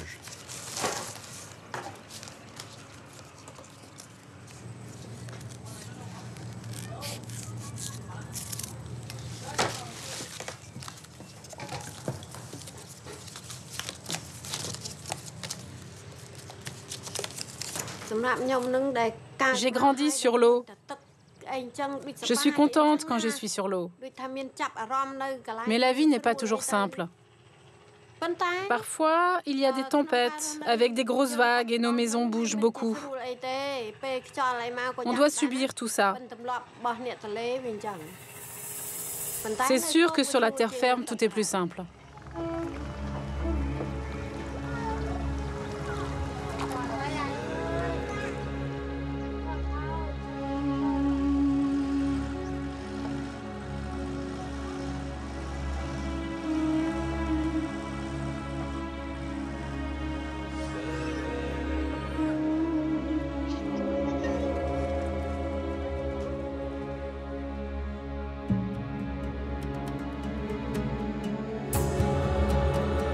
Après plusieurs mois passés au Cambodge, Henri Mouot va découvrir un trésor fabuleux oublié au cœur de la jungle.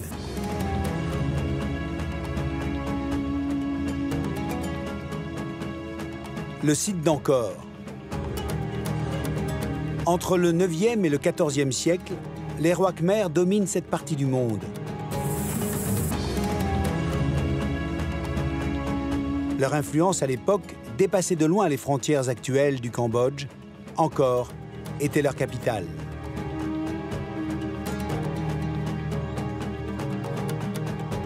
Le site s'étend sur plus de 400 km². C'est 4 fois la taille de la ville de Paris. Il compte 200 monuments, dont la moitié est classée au patrimoine mondial de l'UNESCO.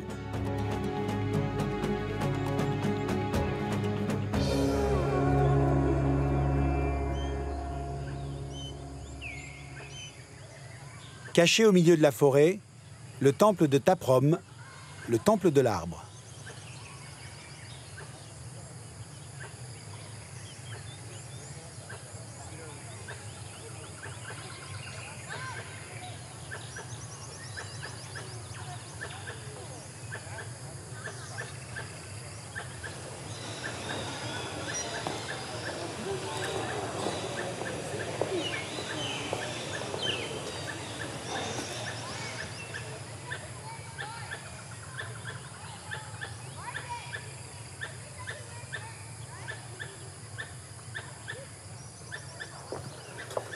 Taprom, c'est un temple majeur, c'est un temple monastère bouddhiste. Il est très impressionnant avec ses arbres dont les racines s'entrelacent avec la pierre. Il est tel que Henri Mouot le découvre à son époque. Et Henri Mouot va passer ici un mois. Il va prendre des notes, faire des croquis. Il va envoyer tout son travail en Europe. Et c'est ainsi que va naître la fascination de l'Occident pour le site d'Angkor.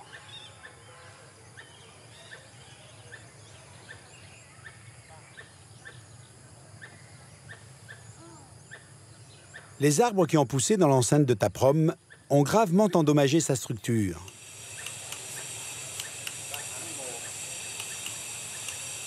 Beaucoup de travaux ont été nécessaires pour stabiliser ces ruines, car comme la plupart des temples d'Angkor, il est construit en grès, une matière qui a du mal à résister à l'usure du temps.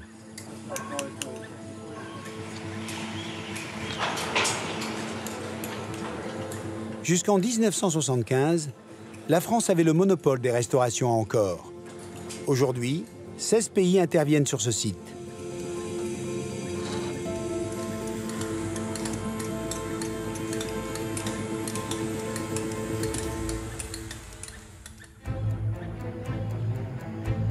Le plus célèbre temple d'Angkor, c'est Angkor Wat.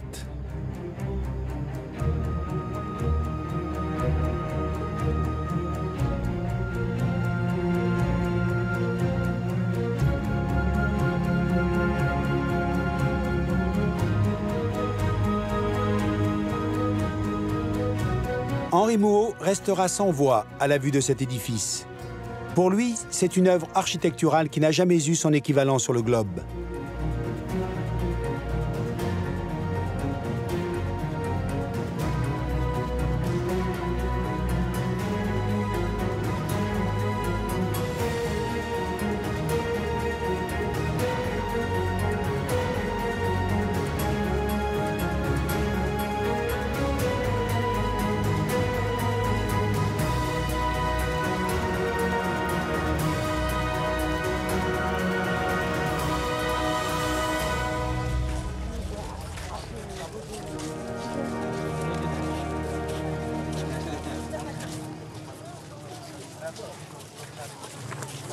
Il est aujourd'hui un sanctuaire vivant de la foi bouddhiste.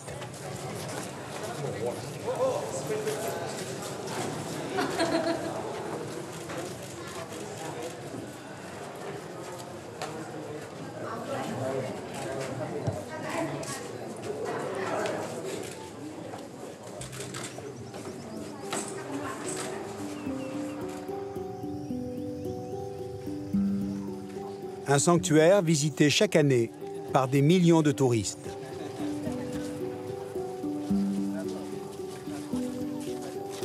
L'archéologue tunisien Azedine Bechaouch se bat depuis 20 ans pour la sauvegarde du site. Quand on visite le site d'Angkor, on est quand même frappé par le flot de touristes. Ah oui, d'ailleurs, nous n'avons qu'à le voir là. Et ça, c'est toute la journée. Hein. Ah, c'est toute la journée.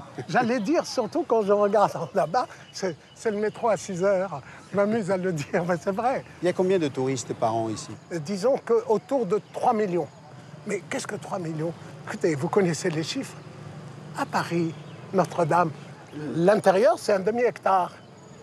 Eh bien, vous avez par jour entre 35 000 et 40 000, la moyenne.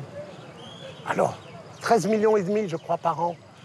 Je n'irai pas jusqu'à dire qu'ici, il faudrait 13 millions, mais c'est un site de 40 000 hectares. Mais ce tourisme de masse, à la fois, il est utile économiquement. Oui, oui. Il représente un danger pour le site? Je ne vois pas le danger comme ça.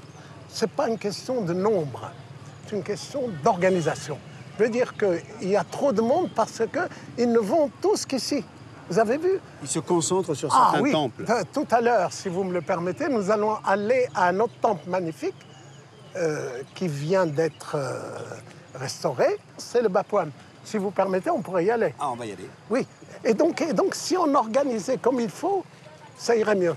Ça irait mieux.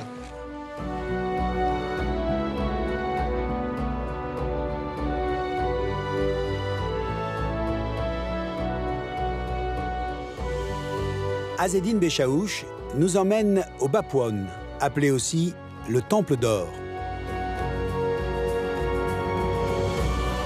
C'est l'un des rares temples d'Angkor à avoir la forme d'une pyramide.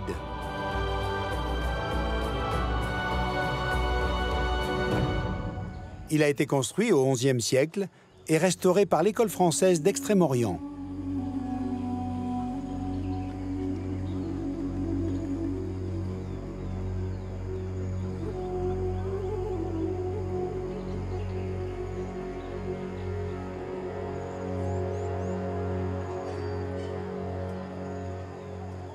Ce temple est par terre. Moi, je l'ai vu par terre, tout démonté. Au moment où les Khmers rouges étaient arrivés. On voit encore des pierres. On voit encore des pierres tout autour. Qui attendent. Oui, mais ce temple a un double intérêt. D'abord, sa restauration est attachée à la France, puisque c'est la France qui, entre 1994 et 2011, notre collègue Pascal Royer, qui a fait un travail magnifique. Et pourquoi un travail magnifique? Parce que ce temple est difficile. Entre le 11e et le 16e, il est hindouiste. Mais le Bapouane est connu aussi pour avoir une des grandes statues de Bouddha couché. Donc nous sommes passés d'un temple hindouiste à un temple bouddhiste, sans que le temple bouddhiste détruise le temple hindouiste. Et comment montrer aux visiteurs ces deux périodes? Eh bien, il a réussi. Ici, moi j'aime beaucoup cet art miniaturiste, où vous avez la vie quotidienne, un art animalier, un très bel... Des lapins, on voit le taureau, qui était la monture de Shiva. Mais aussi des scènes religieuses, comme ici, des scènes de dévotion, mais aussi, ils ont une épopée, une grande épopée, le Mahabharata, qui est comme pour nous, l'Énéide, l'Iliade, l'Odyssée, etc. Et donc là, c'est très intéressant quand on peut regarder à la fois de point de vue esthétique, mais de voir la correspondance entre le religieux rapporté dans l'épopée et les scènes qui sont représentées. Donc ça, c'est la période hindouiste? Ah oui, tout ça, c'est la qui a été conservée. Qui a été conservée. Quand le temple est devenu bouddhiste. Voilà. Mais, vous voyez que... Il y a moins de monde qu'à Angkor Wat. Ah oui, ça c'est sûr. Bon, et qu'il faut répartir un jour les flux.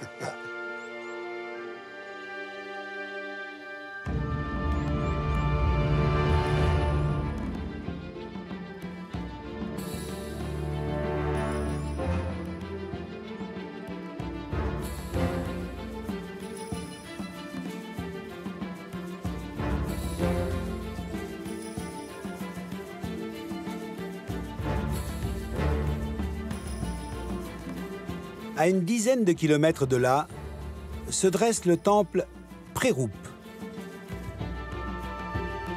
Il est ce qu'on appelle un temple montagne, un style caractéristique de l'architecture khmer.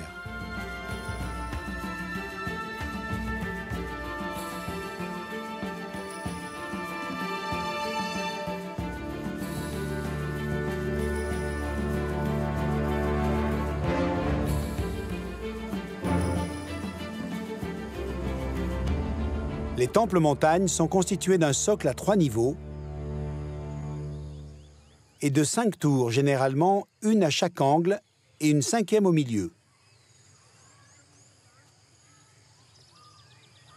La plupart des temples qui se trouvent sur le site d'Angkor sont bâtis sur le principe du temple montagne. C'est une représentation tout à fait symbolique du mont Méru, le mont Méru qui, pour les hindous, les bouddhistes, représentait le centre du monde, comme l'Olympe chez les Grecs. C'est là que vivaient les dieux et les rois. Et les rois, lorsqu'ils meurent, eh bien, changent de nom. Et c'est la raison pour laquelle ce temple, qui est un lieu de culte, s'appelle Prerup, Prerup qui veut dire changement d'image.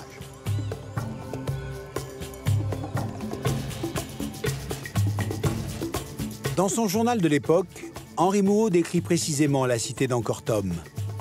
C'est là que se trouve le dernier temple montagne construit en Angkor, le Bayon.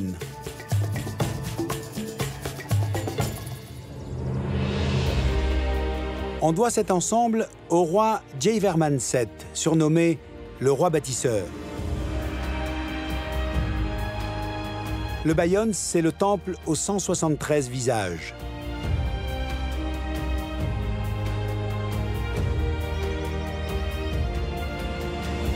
Chaque tête sculptée est unique.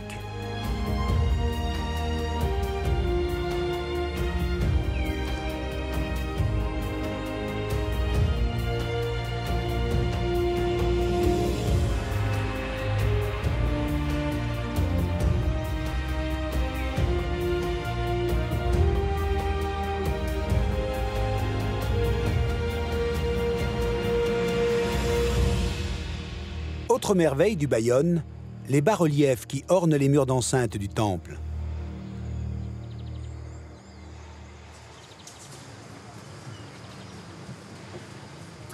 Donc là, on a des bas-reliefs historisants de la galerie extérieure du Bayon qui montrent en fait le déplacement des troupes donc de l'armée de Jayavarman VII qui vont aller au combat. Bâtisseur frénétique, Djeverman-7 était aussi un grand conquérant, à la tête d'une armée puissante.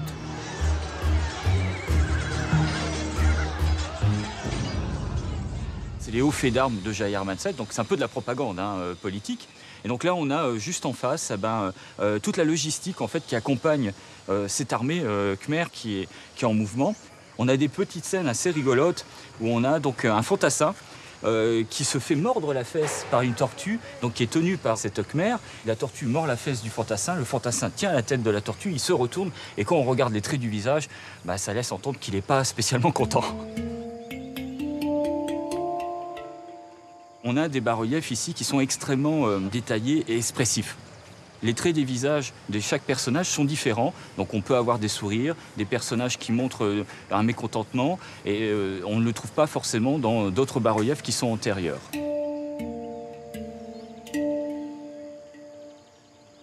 Sur les murs du Bayonne, tous les moments forts de la vie du souverain ont été immortalisés. Les danses que les apsaras prodiguaient aux dieux, les rituels religieux, les grandes batailles navales sur le Tonle Sap.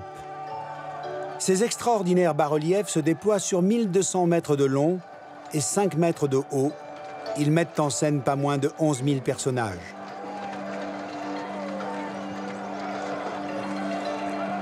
Autour des compositions dédiées au roi, les sculpteurs ont aussi représenté le quotidien des Khmers à la fin du XIIe siècle.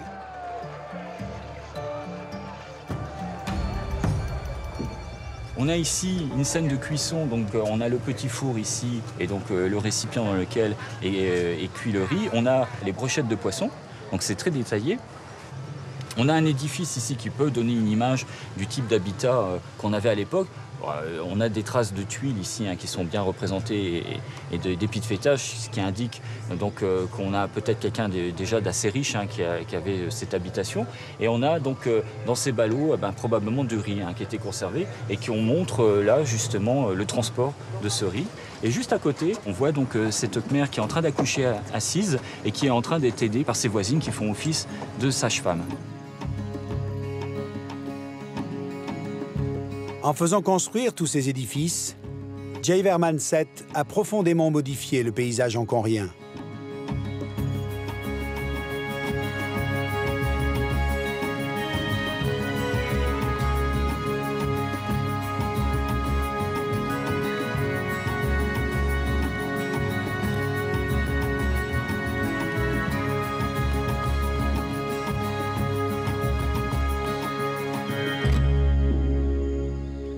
On lui doit aussi le Preakan, un majestueux temple plat.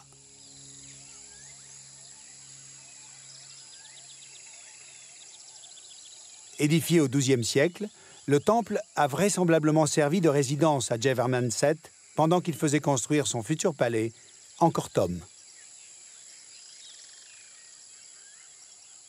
On estime que la population d'Angkor, à son apogée, approchait le 1 million d'habitants. C'était considérable pour l'époque. D'ailleurs, ce temple, le Preakan, était une université. Ici, près de 1000 professeurs enseignaient la médecine. Alors, il est fréquent de trouver autour des temples, ici encore, des douves qui sont en eau. Ces douves et cette eau avaient une double fonction. Une fonction technique d'abord, puisqu'elle permettait de stabiliser l'édifice, et puis une fonction, je dirais, d'ordre spirituel, religieux, puisque pour les hindous et les bouddhistes, l'eau, c'est l'océan cosmique. D'ailleurs, l'eau est intimement liée au site d'Angkor.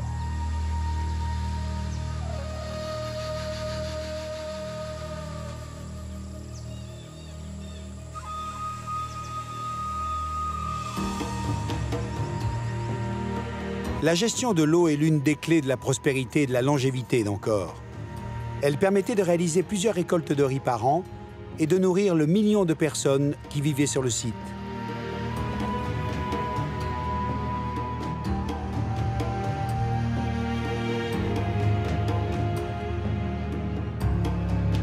Pour comprendre l'importance de l'eau dans la civilisation angkorienne, il faut parcourir une 50aine de kilomètres vers le nord-est. Direction les monts Koulen.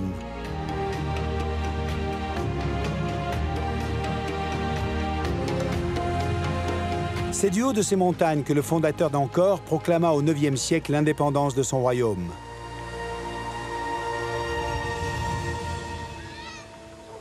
Cette cité est la première capitale de l'Empire khmer.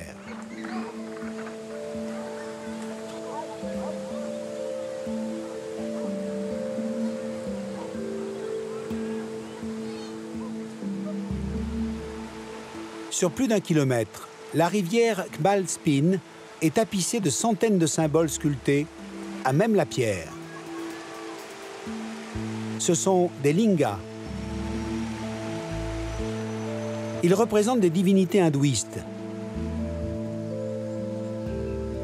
Quand l'eau coule par-dessus les lingas, elle se charge en pouvoir sacré.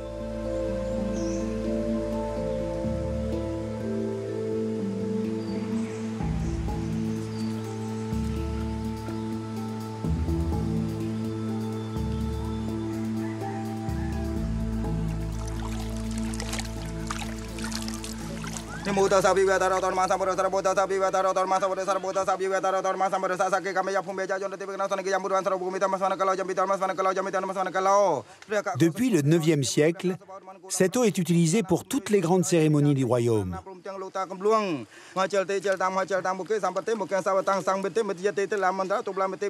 Aujourd'hui, les Cambodgiens croient toujours en la vertu de ces eaux saintes.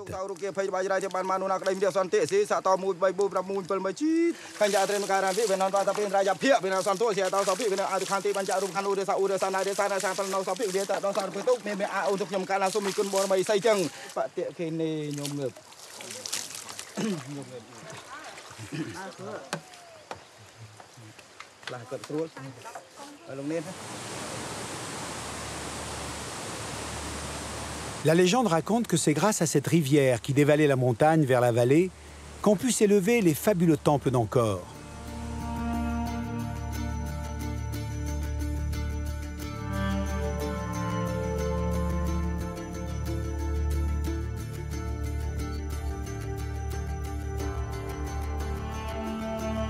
Ce formidable système hydraulique a fonctionné près de 500 ans.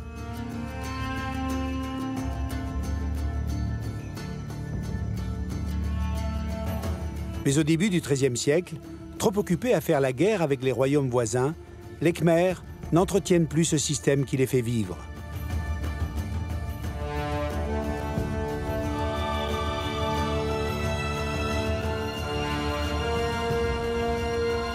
Le site d'Angkor s'éteint peu à peu et la cité est définitivement abandonnée au début du XVe siècle.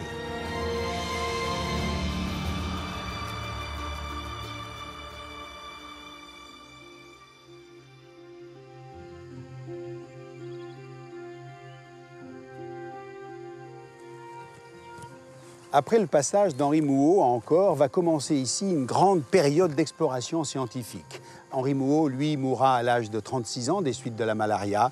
Cette émission lui rend hommage. Merci d'avoir suivi ce nouvel épisode du Grand Tour. Vous pouvez nous retrouver bien sûr sur notre site internet et sur les réseaux sociaux.